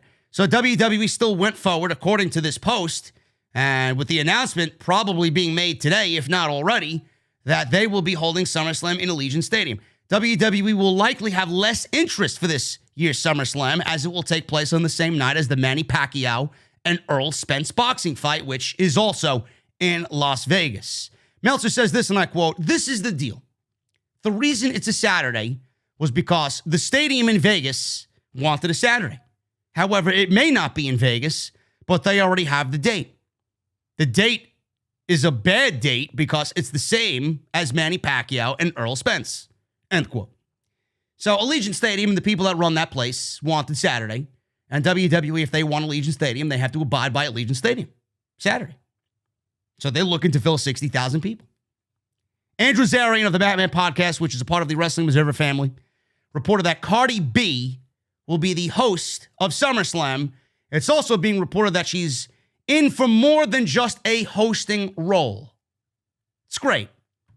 We fire Aleister Black, Ruby Riott, and Buddy Murphy, and Samoa Joe, and everybody else that got fucking fired so that we can make room on the payroll for SummerSlam weekend to get Cardi fucking B in attendance. It's great. It's great. I love to see WWE's fucking resources go to Cardi B. How about we hire an actual talented musician on the fucking show? I want to see how many fucking subs I lose after that comment. Why don't we actually get someone to fit, I don't know, the pro wrestling fucking audience? How many of you pro wrestling fans legitimately care about Cardi B, or even better yet, listen to her music? I mean, Sal Rex even reached out to me with the Cardi B stuff a couple of times, and he said her new hit song is about dicks and dicks getting hard. That's the type of music you want at SummerSlam? I guess that goes with the biggest party of the summer theme, if I'm not mistaken, right? Give me a break. Yeah, it's too much to bring in Alter Bridge to have Alter Bridge play Edge down to the ring. Maybe they even know. Maybe Miles knows better and knows that the WWE product sucks. Why am I going to waste my voice on this fucking shit? Anyway, it's been reported that WWE wants the main event of SummerSlam to be Roman Reigns versus John Cena for the Universal Championship. Oh, it's absolutely, if it's in Allegiant Stadium and that announcement is made, you can guarantee that main event is Roman Reigns versus John Cena. You can also guarantee that Brock Lesnar is going to be back. You can almost guarantee that Daniel Bryan's going to be back. I don't see him going anywhere. The more this happens, the more this lingers, the more I think Daniel Bryan's staying with the WWE. You're going to see Edge. You're going to see Lesnar, maybe Goldberg. Everybody that is of that upper main event, fucking superstar elite status is going to be at SummerSlam. They got to sell tickets somehow. I gave you my SummerSlam card as of last week, remember? If you guys want to go back and watch that, we talked about SummerSlam and Roman Reigns, John Cena being the main event. giving me Drew McIntyre against Finn Balor for the WWE Championship. Please, no Jinder Mahal. That's not going to sell out Allegiant Stadium. They may get away with that, being that Roman Reigns and John Cena may be the main event. So they may be able to get away with a Jinder Mahal versus Drew McIntyre. But you got to give me a Sasha and Bianca rematch. You got to do a Becky versus Bayley. You got to do a Charlotte versus Io. You got to do a Bobby Lashley versus Brock Lesnar. You got to do an Edge versus a Bryan. You got to really ramp it up. WWE's got to put all those big names in those big spots to sell 60,000 tickets for SummerSlam, especially on the same night as a Manny Pacquiao fight, which you know is going to do mega pay-per-view numbers. WWE's already been dropping hints about Brock Lesnar. If you guys have been paying attention to Raw, which if you told me, JD, I don't watch Raw, I would not blame you whatsoever. On the latest Mat Men podcast with Andrew Zarian, he talked about plans for Brock Lesnar and SummerSlam. Zarian first doubled down on his Vegas prediction of that being the hosting city. And he also made a connection with the rumor that it will be Cena versus Reigns at SummerSlam for the Universal Championship. In regards to the big part-time names being brought in for the show, Zarian said that we will see them at the show. As noted last week, he mentioned Cena and Reigns. Cena is in talks with WWE, and the belief is that he will face Roman Reigns at SummerSlam. Zarian said, I would expect to see all of the big names that make sense. End quote. Now, if you watch Raw this week, which many of you did not because it was Memorial Day, and I'm sure you found something better to do than watch shitty wrestling on Monday night, you may have noticed that Brock Lesnar's name has been mentioned on the show quite a few times. Before the main event, Drew McIntyre mentioned that he beat Brock Lesnar, but Kofi Kingston was not able to. Bobby Lashley chimed in by saying, why are you talking about someone who doesn't even work here? If you haven't been watching WWE for a while, then you know that Vince McMahon will rarely mention a name if they are not factoring into plans soon to happen on television. Vince McMahon's one edict, his one thing, is never promoting a name for a match or a match itself that will not appear or not happen. Lesnar's name was dropped for a reason. Lesnar's name was removed from the alumni section and moved back to the WWE active roster section for a reason. Asuka tweeting out a picture from inside Allegiant Stadium was done for a reason. These things don't happen by accident, folks. They are done for reason. If Asuka's tweet was done by accident, WWE, if they didn't want the tweet, would have promptly told her to delete it. They do things so that you are ahead of the game. They want you to know what they're doing. They won't outwardly say what they're doing, but you will know what they're doing. Now, if you haven't been watching, like I said, shit like that, Vince will not let fly on the air. This was discussed by Brian Alvarez on Wrestling Observer Live. He says, and I quote, when I heard that, I thought they were building towards Lashley versus Lesnar. That is a match that they have not done. It is a match that people have been asking for a long time, and maybe that is their plan for SummerSlam. It should be. Because Brock Lesnar's, I would say, aura and Brock Lesnar's value to WWE is quickly diminishing. This is one of his final runs, period. There's not many more people on the active roster, folks, that could go one-on-one with Lesnar, and you and I both care about it. I'll mention that in a second. This is something that people have been asking for years. Maybe that's their plan for SummerSlam. Maybe that is their plan for WrestleMania. I don't know. The Lesnar references appear to be hints given to fans that Lesnar is on his way back, and it looks like he may be involved with Lashley, or, worse yet, McIntyre, which we don't need. I hope to God they're not planning McIntyre versus Lesnar again, because that will not end well for the WWE title and the fans and McIntyre, because that title is going right back to Brock Lesnar, and we can pretty much guarantee at that point that the title is going to be held hostage until WrestleMania. It's worth noting that Lashley has been pushing for a match with Lesnar for years. The match with Lashley and Lesnar doesn't need the WWE title. He could easily drop it, which I'm assuming is the case. In fact, it's my prediction. McIntyre will win that title. Lashley, rather, will drop that title to McIntyre inside Hell in a Cell. That's what's going to happen. You do not need the WWE title on Bobby Lashley to get a match with him and Lesnar. Edge Rosarian said this, and I quote, Lesnar was early on for SummerSlam plans. They were trying to do something. I think the concept behind Lesnar is to justify what we're going to pay him. And we need a more consistent touring schedule so we can build to this. And those appearances by Lesnar will help sell tickets. Obviously. Makes sense. I don't really have anything to add on why he wasn't on the shows. They're going to obviously bring Lesnar back when they start going back to touring live in front of fans and for the build to SummerSlam, because a Lesnar appearance is going to sell tickets. Lesnar appearance is going to sell out SummerSlam. It was worth noting that Bobby Lashley has been pushing for a match with Lesnar for years, like I mentioned. And there's also a storyline that Drew McIntyre defeated Lesnar at WrestleMania last year, so there's a couple of directions that they could go in for Lesnar when he returns. Yes, the only direction that Lesnar should be going in is towards Bobby Lashley. And after Bobby Lashley, there is very minimal that you could do with Brock Lesnar and get me to care.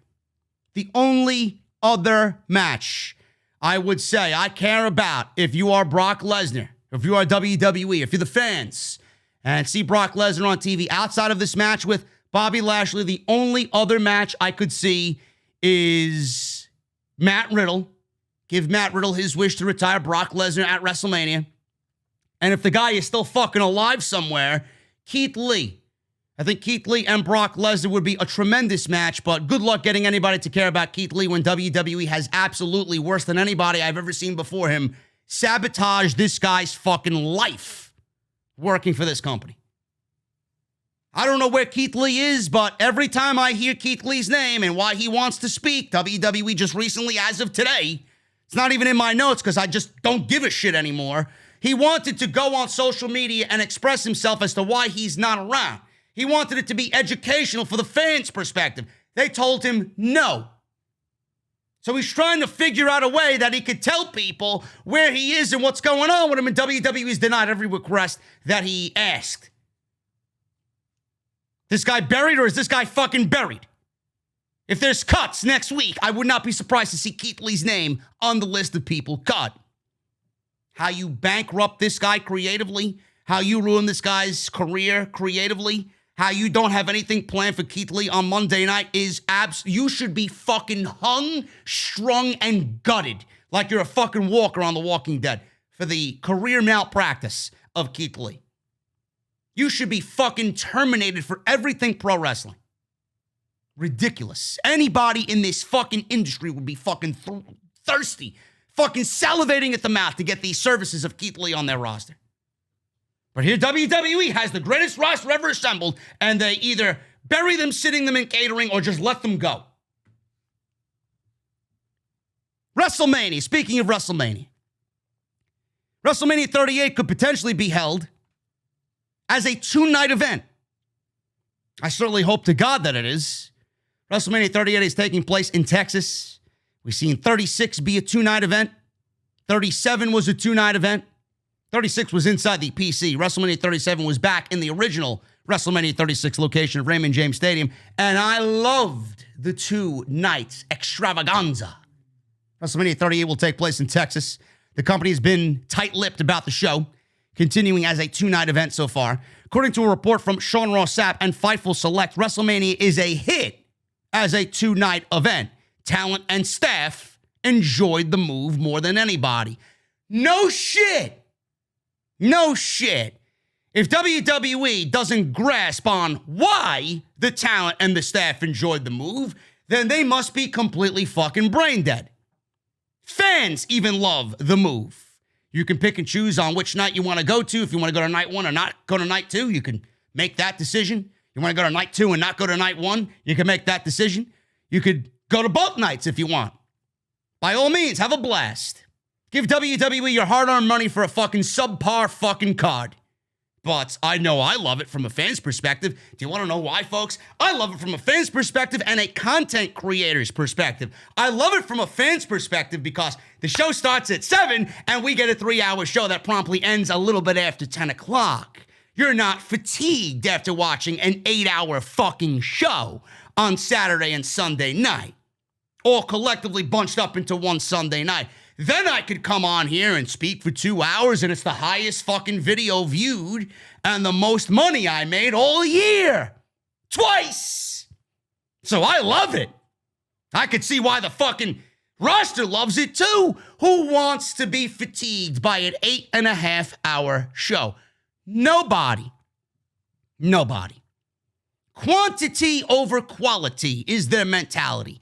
This clearly shows that everybody on the roster and their desires loves quality over quantity. WrestleMania should remain a 2-night show. Simple. There's no ifs, ands, or buts about it. It was also said that WWE could be avoiding answering this question about a certain date for WrestleMania in 2022, because they are leaning towards going to 2 nights. Again, it was also speculated that amongst the talent that WWE avoiding the announcement of a certain date for WrestleMania in 2022 as the company considering that it could be a 2-night method moving forward. Everybody loves the 2-night event for the reasons that I just cited. So hopefully they do keep that in place. WWE has informed its talent of a new edict by Vince McMahon as they return to live event touring. PW Insider reported this week that WWE has started to inform the talent roster at Monday's Raw that they will be expected to come to the Performance Center over the next couple of weeks to take part in workouts in the ring to better prepare themselves for the return of touring. It was noted that they were told the workouts could begin as early as this week, with wrestlers taking part in drills and even possibly matches in order to make sure that their ring work is sharper than before, which is believed to be a Vince McMahon edict. These workouts would take place on days that wrestlers aren't booked to work TV events. A number of wrestlers told the media outlet that is reporting this that they were looking forward to trying to get their timing and in-ring work back to normal. It was said that some people may not have seen anything off in what they do, but those who know better have seen their timing had been a little off for some time.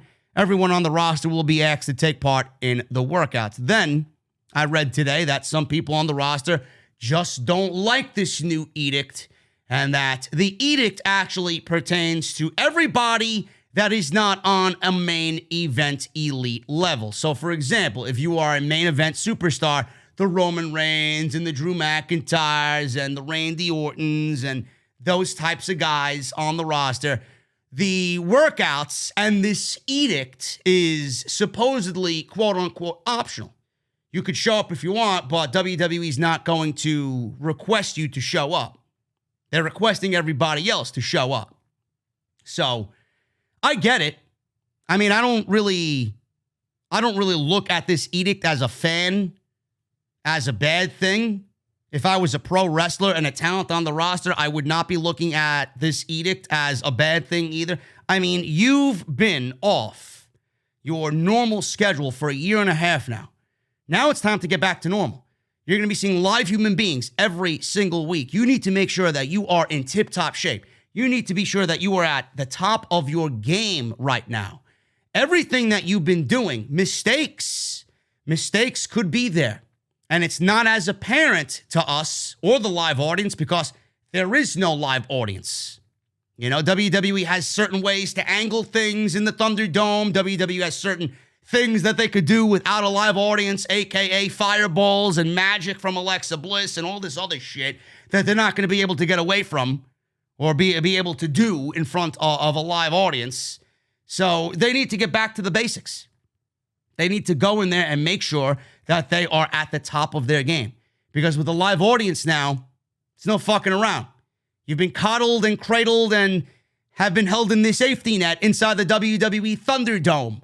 The live audience, when you get back out there on July 16th, isn't going to be as forgiving as virtual geeks on a screen. They can't even fucking interact with you. There's no sound emanating from the screen. When someone sees something, they're going to notice it, and they're going to chime in, as the live fans usually tend to do. So I don't have any problem with this edict, and if you are a talent that has a problem with this edict, suck it up and get back to fucking work. You've had long enough of a layoff. WWE is also experimenting with a new ring as they go back on tour. Ringside News, in an exclusive, has learned that NXT is using a modded ring as of a few months ago. it wouldn't be a huge shock to see the WWE roster use this new style ring when they go on tour. They were told, and it was reported from Ringside News, that NXT was testing a new kind of ring before WrestleMania. The idea is to replace the wood ring that they use now with something similar in terms of how it is set up, but this one is more like a plastic. This new plastic material helps absorb bumps better to lessen some of the damage that superstars put on their bodies. We will have to see if WWE uses this idea on the main roster, but it is being tested out right now in NXT. So that sounds great to me, man. You know, the roster, the pandemic, the one positive that the pandemic has brought the fans and the roster is the fact that everybody's a lot healthy. I always worry about people's health in that capacity from watching at home. You know, their broken down bodies, touring nightly, weekly, hardly any time off. The one thing that is going to be very apparent to everybody is how often people are getting hurt. And the touring schedule has been very, very good to everybody now, because it's just literally, if you work for Raw, you're wrestling one night a week and then home with family for the rest of your week. You work in Smackdown on Friday, you work that Smackdown one day a week, and then you're home until the next Friday's taping. Now you're going back on tour. You're going to be doing Raw, a couple of super shows in between, Smackdown, and then pay-per-views when necessary. So WWE is going to be a little bit more expansive and a little bit more busy as far as what they do. It's going to be interesting to see who is in that shape, tip-top shape, who's in ring shape, and who's going to be broken down by the end of this thing. But the pandemic has helped people stay mega healthy. So everybody going into this new touring schedule should be near 100%. You've had some layoff, man. Working one day a week without the grind of the road and breaking down your body. Everybody that has been having nagging injuries, this should be looked at as a good thing. Plus the ring being constructed now to ease the bumps even further. I love to hear it. And if you're a pro wrestler, I'm saying let's get this new ring on the main roster. If we're going back on tour extensively, let's do everything we can to maintain everybody's health and body as we get busier and busier and busier. WWE, like I mentioned, they're bringing back super shows, but why are they bringing back super shows? Now, Meltzer on the Observer Live mentioned and was asked about these WWE super shows and the return of them during a mailbag question he received. He explained that the reason for these shows is to get as many superstars on the same card as they can. The company will only be running one house show on those nights, so it makes sense that they bring everybody in that they can. He says this, and I quote, "Because there's not many of them, and it serves no purpose to limit them to a single brand when you have stars from both brands that will be available. When you're running two shows a night, then of course you want to split them in some form. But when there's only one show, you might as well put on stars from both brands. It makes sense. It will sell more tickets with more stars. Not a lot, but it will sell more." End quote. WWE ran split-branded house shows. Those were a fucking disaster. I went to a couple of them.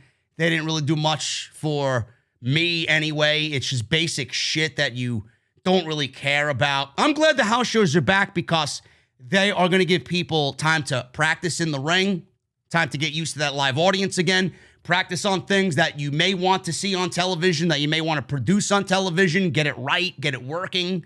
Those are the types of things I love to see coming out of the house shows. Work with somebody that you're not really familiar working with, get that down, get comfortable with working with somebody new. All of those are beneficial coming from the house show loop. But the reason why they're doing super shows is because there's not going to be a Raw branded and a SmackDown branded house show separately from Raw and SmackDown. They're not sending one brand to go tour one city and one brand to go to another city. They're not doing that. So they're merging both of these, and they figure, you know what? Before we do any of that, is anybody going to be interested to come out to see Monday Night Raw when you could watch it on Monday? Let's do the dual branded super shows. It's going to be a little bit more entertaining. It's going to offer the audience a little bit more incentive to come on out and spend money. Hey, I'm going to see Drew McIntyre, but I'm also going to see Roman Reigns instead of just seeing fucking Drew McIntyre and Kofi Kingston or Drew McIntyre and Bobby Lashley again. You can't do that. So the super shows are a very good idea, but I'm glad, for one, that the house shows are coming back because there's more benefit in them being around than taking them completely off the calendar.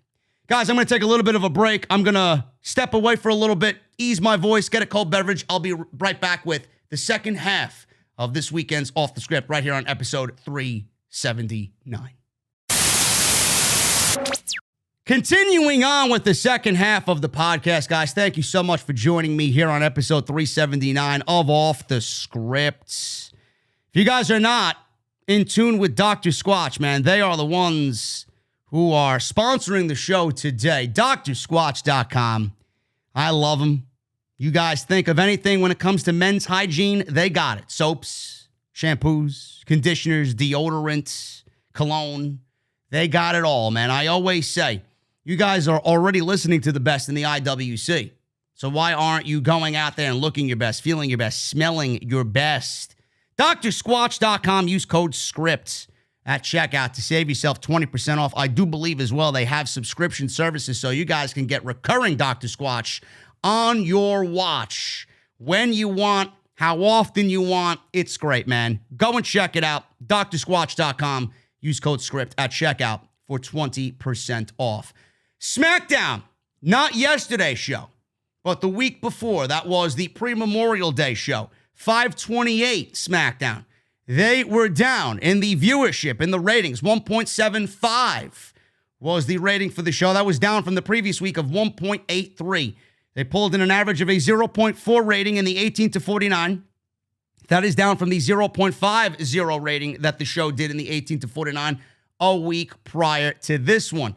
SmackDown was in the middle of the pack for the night on the networks in viewership. It should be noted that this is the overnight number. I did not get the actual number. It's usually a little bit higher, but not by much, but you can gauge what the rating is just by this overnight number. The show did have an NBA playoff game to go up against. That was between the Brooklyn Nets and the Boston Celtics. That happened on ABC. You didn't miss much if you missed SmackDown. More Roman Reigns and Uso drama that I'm assuming will lead to a Jimmy and Jay match at Hell in a Cell, if that has not already been announced coming out of this week's SmackDown. We got the Usos going up against the Street Profits on Friday's show. That was an incredible match. If WWE had about 7-8 more teams like the Street Profits and the Usos, they'd have one damn good tag team division. Rey and Dominic Mysterio defended the titles against Bobby Roode and Dolph Ziggler. They were successful there. Ziggler and Roode, I'm going to say, took me a little bit to get it out, but they are losers. They are absolute losers. So the Usos demanded a title match against the Mysterios. Booyaka, booyaka. And they are getting that. 619. Booyaka, booyaka at SmackDown this Friday. So I'm assuming they didn't win the titles. That's not how I would book it. But I'm assuming Roman Reigns is going to royally fuck them over in light of them acknowledging their tribal chief. Other than that, nothing else happened on SmackDown. The show without Roman Reigns is a complete mess. It is completely boring. More Rick Boogs and Nakamura. We don't really know why they're paired together. I don't even know if WWE knows, but we got Nakamura and Corbin still feuding. We got Bayley and Bianca doing their thing. I'm not interested in any of that. The show sucks. Without Roman Reigns, the show is just as bad as Monday Night Raw. No follow-up on Big E and Aleister Black. Well, clearly not. Now, Aleister Black is fired, but there's a reason why Aleister Black and Big E did not appear on this past Friday's SmackDown. Now, we saw Fatal 4-Way, not Fatal. I'm thinking of NXT with their Fatal 5-Way. Fatal 4-Way. Intercontinental title on the line. Big E, Kevin Owens, Sami Zayn with Apollo defending his title. Black came out to hit Black Mass on Big E, which ended up costing Big E the contest. Everybody was excited because, hey, it's new, it's fresh, it's exciting. This could work. Big E and Aleister Black, I'm there for it. I'm there for it. PW Insider reports that both guys were backstage at the show, but they weren't used. But the reason they weren't used was due to a creative decision being made by the higher-ups that they wanted this new feud to hang for a week so that they will not rush into the storyline too soon. So this described the situation, or the report described the situation as WWE creative letting things breathe for once. Now, I'm for that, not putting everybody on the show every single fucking week and giving them weeks off. That's the way exactly I do it. But, I mean, WWE coming out of a feud with Big E and Apollo and then moving Big E on to Aleister Black, who's been home for 6 fucking months. I don't think Aleister Black wants to sit home. I think Black wants to be there. You could let it breathe the way you book it, but don't keep him off television after such a major sequence where he helped Apollo retain the title. Now they want to let things breathe. But now they can't do anything with it because he's fucking fired. So good luck on Big E and Apollo making any sense moving forward. AEW Dynamite, they had their go-home show for Double or Nothing, which I loved being there. Such an amazing crowd. I did not watch Dynamite on Friday because I was prepping Smackdown, and then I had to fly out from JFK to Jacksonville on early Saturday morning. So I did not watch Dynamite at all. I let this one go by. I'm not doing that anymore as I watched last night's show. Dynamite's go-home show was on Friday, and the ratings dropped significantly, which is not really all that surprising. Dynamite had to move to Friday because of the NBA playoffs. That change did a number on their viewership in a big way. Their viewership fell nearly 40% from the previous week with that Friday night move. Dave Meltzer reports that the AEW Dynamite show saw an overnight average of 500,000 viewers. 810,000 viewers, to be exact. And that was down a whopping 38% from last week. So they were also in a much different time slot. They were on a different night, so they had nothing going for them last week at all. Last week's Dynamite brought in, or the week prior, I should say, 821,000 viewers with a 0.28 in that 18 to 49 demographic. Now, the previous week's episodes of Dynamite brought in an overnight average of 936,000 viewers this week with a 0.31 rating in the 18 to 49 demographic. The show saw Miro walk away as TNT champion by defeating Darby Allin in the main event. The Blood and Guts special drew an overnight average of a 1.09 million viewership with a 0.42 in the 18 to 49 demographic. This put AEW Dynamite as number one on cable for the first time ever. Last week brought in an average of 889,000 overnight viewers. That was with a 0.33 in the 18 to 49 demographic. They brought in an overnight average of 1.1 million viewers the previous week and scored a 3.7 in the 18 to 49 demographic. So as you see, I'm just highlighting the down rating week over week over week over week to where we are now with Dynamite. But, I mean, I'm not going to really zing them. It's difficult when you're on a network that promotes other sports that have been there much longer than Dynamite. So with all the fans, ha ha ha, Dynamite's down, ha ha ha, Dynamite's dead, you're a fucking idiot. Okay, you're a fucking idiot, so shut your fucking mouth, you unintelligent fucking alien creature, fucking goon, okay? It doesn't matter. They're in a tough situation, and that's why they're moving to TBS next January, okay? Dynamite is in a tough pickle. It sucks to be them right now. Their entire month of June is preempted. Every single Dynamite in June is preempted. It sucks for me being a content creator because I have to double my Smackdown and Dynamite reviews together because they're happening on Friday instead of doing them separately, so it's money out of my pocket as well. But I have no choice. I have to do something in Dynamite because the fans request it, and the fans want the content. I can't do one over the other. Though I should be doing AEW over SmackDown because, let's be real, nobody gives a fuck about WWE at this point. But they're going to be down, and I'm not going to blame them for being down because they're not on their normal night. They're not in their normal time slot. So cut the shit. Ha ha ha, NXT did more. Ha, ha. Give me a break. I don't even have NXT's rating this week because of the Memorial Day holiday. I don't think anybody even reported NXT's ratings. I could look now live to see if there's any ratings on NXT. I doubt that you'll care. There's no NXT rating. So you're going to have to do without it. I'm sure it's a big fucking segment for the weekly podcast that you guys rush to go listen to. The NXT rating. The Monday Night Raw rating, though terrible, was not as bad as originally reported. Now, I could sit here and fucking bullshit you and go with the original report and just shill you that Monday Night Raw is losing viewership in record numbers, but I'm not going to do that because I'm an honest man. Correction on the Raw rating for Memorial Day. The third hour did not draw a 1.1. So if everybody's saying, haha, JD, did you see the 1.1? Yeah, I did, and it's not true. PW Torch first reported that the ratings were a 1.1, and to their credit, they even mentioned that it could be a typo. It was a 1.168 million viewers in the third hour. That is low for even Monday Night Raw. Let's be real. But I would not be surprised seeing the decline of the show over the last several years. Post Wrestling confirmed today with an extensive data report regarding Raw's ratings that the first hour did a 1.536, hour 2 did a 1.549, and the third hour did a 1.586. So they were actually up in that third hour, very minuscule for the great match between Kofi Kingston and Drew McIntyre. The average viewership of the entire show was a 1.557 million viewership. This marks Raw's lowest viewed episode of 2021 and the least watched episode since December 14th, 2020.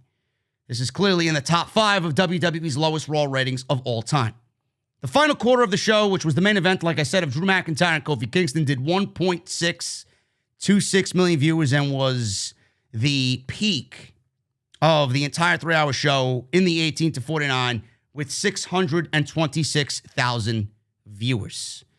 So the match was great. The match itself was great, and that was legitimately the only thing on the show worth watching because everything else was just a complete fucking bore, a complete mess. I don't even have the rundown like I usually do because, quite frankly, I don't give a fuck. I don't care.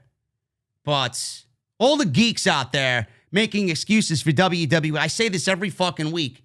All the geeks out there say, oh, well, it's Memorial Day. Oh, it's the playoffs of the NBA. Yes, because these things haven't been happening every fucking year since Monday Night Raw's been on the air. NBA playoffs haven't been happening, and the NFL Monday Night Football game hasn't been happening, and Memorial Day is a brand new holiday that they fucking added to the calendar, right? We haven't been celebrating 29 other Memorial Days before this one. Give me a fucking break, you WWE shill, okay? Are you being paid by the company? What are you being paid in? Catering? I know Titus is delicious, but give me a break, man. It's not that good where you gotta fucking suck that corporate cock. Do you own stock in the company? What are you getting in return? Are you being paid by WWE on a weekly basis? Are you an employee? The show sucks. The ratings are justified. The rating for the show is exactly, in fact, they should be lower, seeing the quality of the fucking show. But don't use these things, these events, these sports, combating WWE as an excuse. Look at the year-over-year rating compared to this Memorial Day. Look at last year's Memorial Day and 5 years before this year's Memorial Day and tell me what the rating is, and then tell me what the ratings are for Monday Night Raw, and tell me if Monday Night Raw is losing viewers. Oh, but they're losing viewers because of this. No, they're losing viewers legitimately because the show sucks. Any more questions?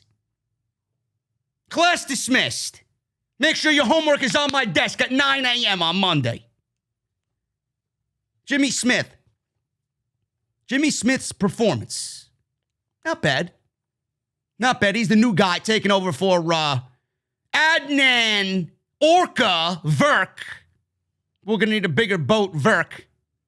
Can you imagine if Adnan was on the Orca and he was in charge of the Orca like Quint? They would have been eating fucking within the first hour. Jesus Christ, Adnan. Adnan, I'd like to throw him in a fucking shark cage and see what he could do. Adnan was fired for Jimmy Smith. Tom Phillips was the lead guy. He was replaced by Adnan. Adnan was replaced by Jimmy Smith. WrestleVotes sent out a tweet this week sharing backstage reaction to Jimmy Smith's first night in the new role. He says, and I quote, "The Raw production people I've spoken to were absolutely thrilled about Jimmy Smith's performance on Monday. Tremendous and natural fit were the two comments concerning his debut." So Smith has a history of being a color commentator for UFC and Bellator. Before getting the Raw play-by-play gig, he served as an analyst for NXT. On the pre-shows he did with Brillo head Sam Roberts. This is the first time he's working as a lead announcer for any promotion. Now, while speaking on Busted Open Radio, of course he was on Busted Open, why not? They get everybody just to fucking fit their own narrative. Jimmy Smith talked about his experience working as a WWE commentator, particularly with Vince McMahon buzzing in his ear. Smith stated that Vince McMahon was very helpful to him, and he liked that on-air traffic. He says, and I quote, I had Bjorn Rebney yelling at me in Bellator. It happens. Dana White didn't really do it in UFC, but I've dealt with it multiple people and multiple times yelling at me. It wasn't new to me at all. When Vince hopped on, it was about things that were specific to WWE that I need to learn and that I found helpful. Whenever we'd say WWE fans, it's our fans. There's verbiage specific to the WWE. Every time Vince jumped on, it was, in WWE, we say this. Got it. It was all helpful. 3 people were never talking at the same time, even though it was 3 different voices. They all jumped in at different times. I had Michael Cole in my ear because he was producing, and I had Kevin Dunn on occasion, Vince McMahon. Vince, not that much as Kevin and Cole, but they were good at not stepping on each other. The on-air traffic was great, and Kevin gave me plenty of time. The countdowns were shorter. I have to get used to that. It's the nature of the way wrestling works, end quote. He did fine. How long is this good vibe going to sit with Jimmy Smith? I guarantee you 2 months in, all of this is going to be a lot different. He's not going to mention it because he wants everybody to think that he's in a good, cozy position. But by week 8, when he doesn't grasp what's going on in the WWE, how long before Vince starts fucking screaming at him in the headset? And Kevin Dunn, my wood delivery didn't get here last week, Mr. Smith. You know, how long before he starts talking about fucking what type of wood he likes and what Michael Cole adds on commentary? You got to add more, oh, and oh, to the commentary. How long before he starts doing that? Yeah, great. He sounded fine. He's better than Ednan, I'll tell you that. Is he better than Tom Phillips? I mean, he's got a better voice than Tom Phillips, but he's not there yet. Will he get there? I hope so. I don't want to see a revolving door of commentators on Monday Night Raw. We got bigger problems. We got bigger boats to fish on Monday Night Raw than just fucking Jimmy Smith, if you get my drift. But he sounds fine. He's got a good combat sport voice. I don't know if that's going to last long-term in WWE. I got to get used to it. It sounds like I'm watching fucking American Gladiators listening to this guy on Monday night. I got to let him take the reins a little bit. I got to hear more of him and less of Graves and less of Saxton. But hopefully we get there to a point where he can anchor this ship and they could be used in supporting roles. Because Corey Graves right now, you got to give it to him. No matter how much he fucking is hated by people, he's anchoring this fucking show. It's the reason why he's there. According to me, I would say Corey Graves is the play-by-play guy. He's the lead guy in commentary until Jimmy Smith gets a little bit more comfortable. But he sounds fine. I won't go out there and say, oh my God, he's the best thing since Morrow. No. He does a good job. He's got to get better. We're going to give him a chance. He's better than the last guy. That's all we could say. Backstage reaction to Drew McIntyre and Kofi Kingston on Raw. PW Insider reports that McIntyre ended up with a rough-looking bruise above his right eye as it came off from a stiff super kick delivered by Kingston.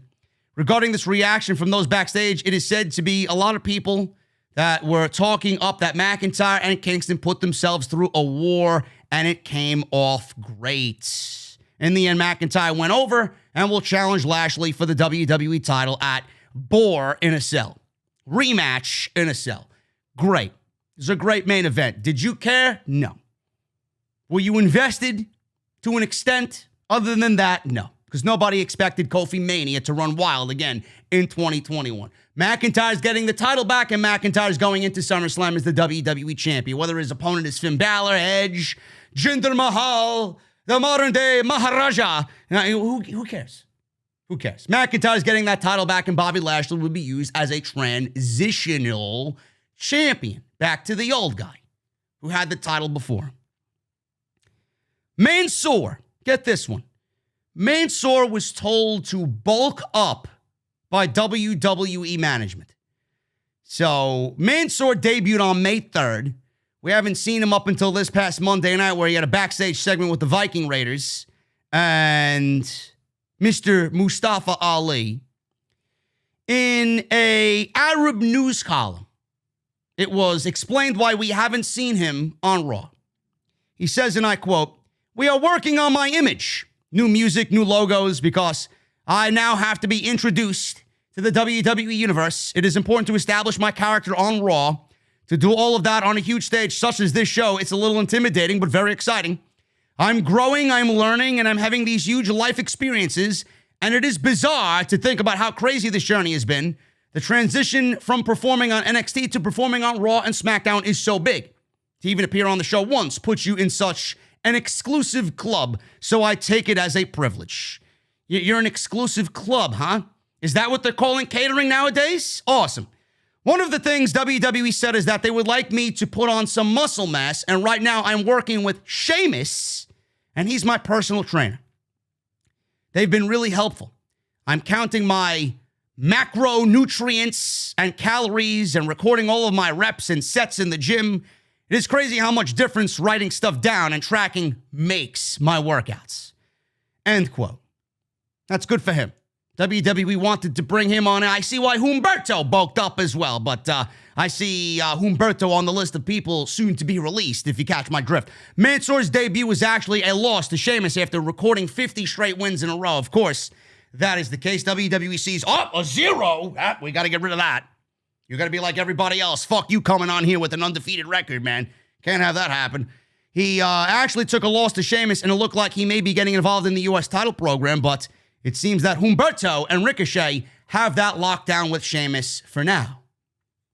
I don't know where they're going because he was on TV, so they must be at least pleased with his progress. They seem to be pairing him with Mustafa Ali in some sort of program where he's not able to trust anybody, but it remains what is to come of this new program. I doubt anything, and I doubt he'll be back in catering by next week's Raw. So they asked him to bulk up. He's too cruiserweightish, Mansoor. So there you go.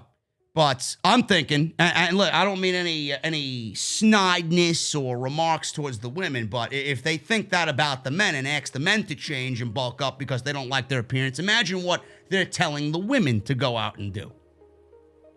Just put 2 and 2 together, folks. It's not that difficult. Speaking of which, and finally, like I have to fucking end with her, man. It's like Jesus Christ. I'm expecting disaster when she debuts. Eva Marie reacts to reports about how WWE plans to use her. Fightful Select reported last week that the working plan isn't for her to wrestle, but to use her as a vehicle to get other female talent over. So Marie took to Twitter to apparently dismiss the report by writing, #Evolution, #all-everything, #Raw, and added WWE. She says, and I quote, "For the clowns who said I'm not coming back to wrestle." Apparently, the video shows her getting ready to wrestle that we saw on Monday Night Raw. In the video, she says, "I'm back to finish what I started, and not only will I be a voice for myself, but I'm here to be a voice for the superstars of WWE." End quote. And when I hear your voice, and I hear your music, and I see all red everything in the ring, the only thing that I'm picking up is, or the only thing I'm finishing, rather, is what I started, and that is the finger hitting the remote control and putting on Food Network to see what Guy Fieri is doing in Flavortown, USA. Guys, I'm getting out of here. I appreciate all that you do, and I appreciate all the support. If you did enjoy today's informative video, I would appreciate a thumbs up. Let's try for 1,300, I said, right? 13. Let's try for 1,300 thumbs up. Hopefully Salrex makes a beautiful thumbnail in this case so that people hit that thumbs up even further. But make sure you guys hit that thumbs up. Hit that subscribe button down below. Turn on the bell for all notifications. Follow me on Twitter @JD from NY206. That is on Twitter and Instagram. Hit that subscribe button down below. Turn on the bell for all notifications. And Dr. Squatch. Go check out Dr. Squatch. Code SCRIPT at checkout. Use that code to save 20% off. And if you missed anything that I've uploaded on the channel, we got a ton of live streams. Go out and check all my live streams. Raw, NXT. We got the Black Wednesday stream with all these names being released. Friday night AEW and Friday night SmackDown all jammed into one live stream. So go check that stuff out. If you guys want to, I would really appreciate it. It's a great way to help out the video and support the channel. Until then, I will see you all back here on Monday Night Raw with a brand new week of WWE content. Until then, stay safe, guys. Enjoy your weekend. I will be at the Atlantic City Beer Fest as of this recording. So I will be back in New York on Sunday and then Monday with a brand new week of content. Till then, take care, guys, and I'll see you back on Monday for Raw.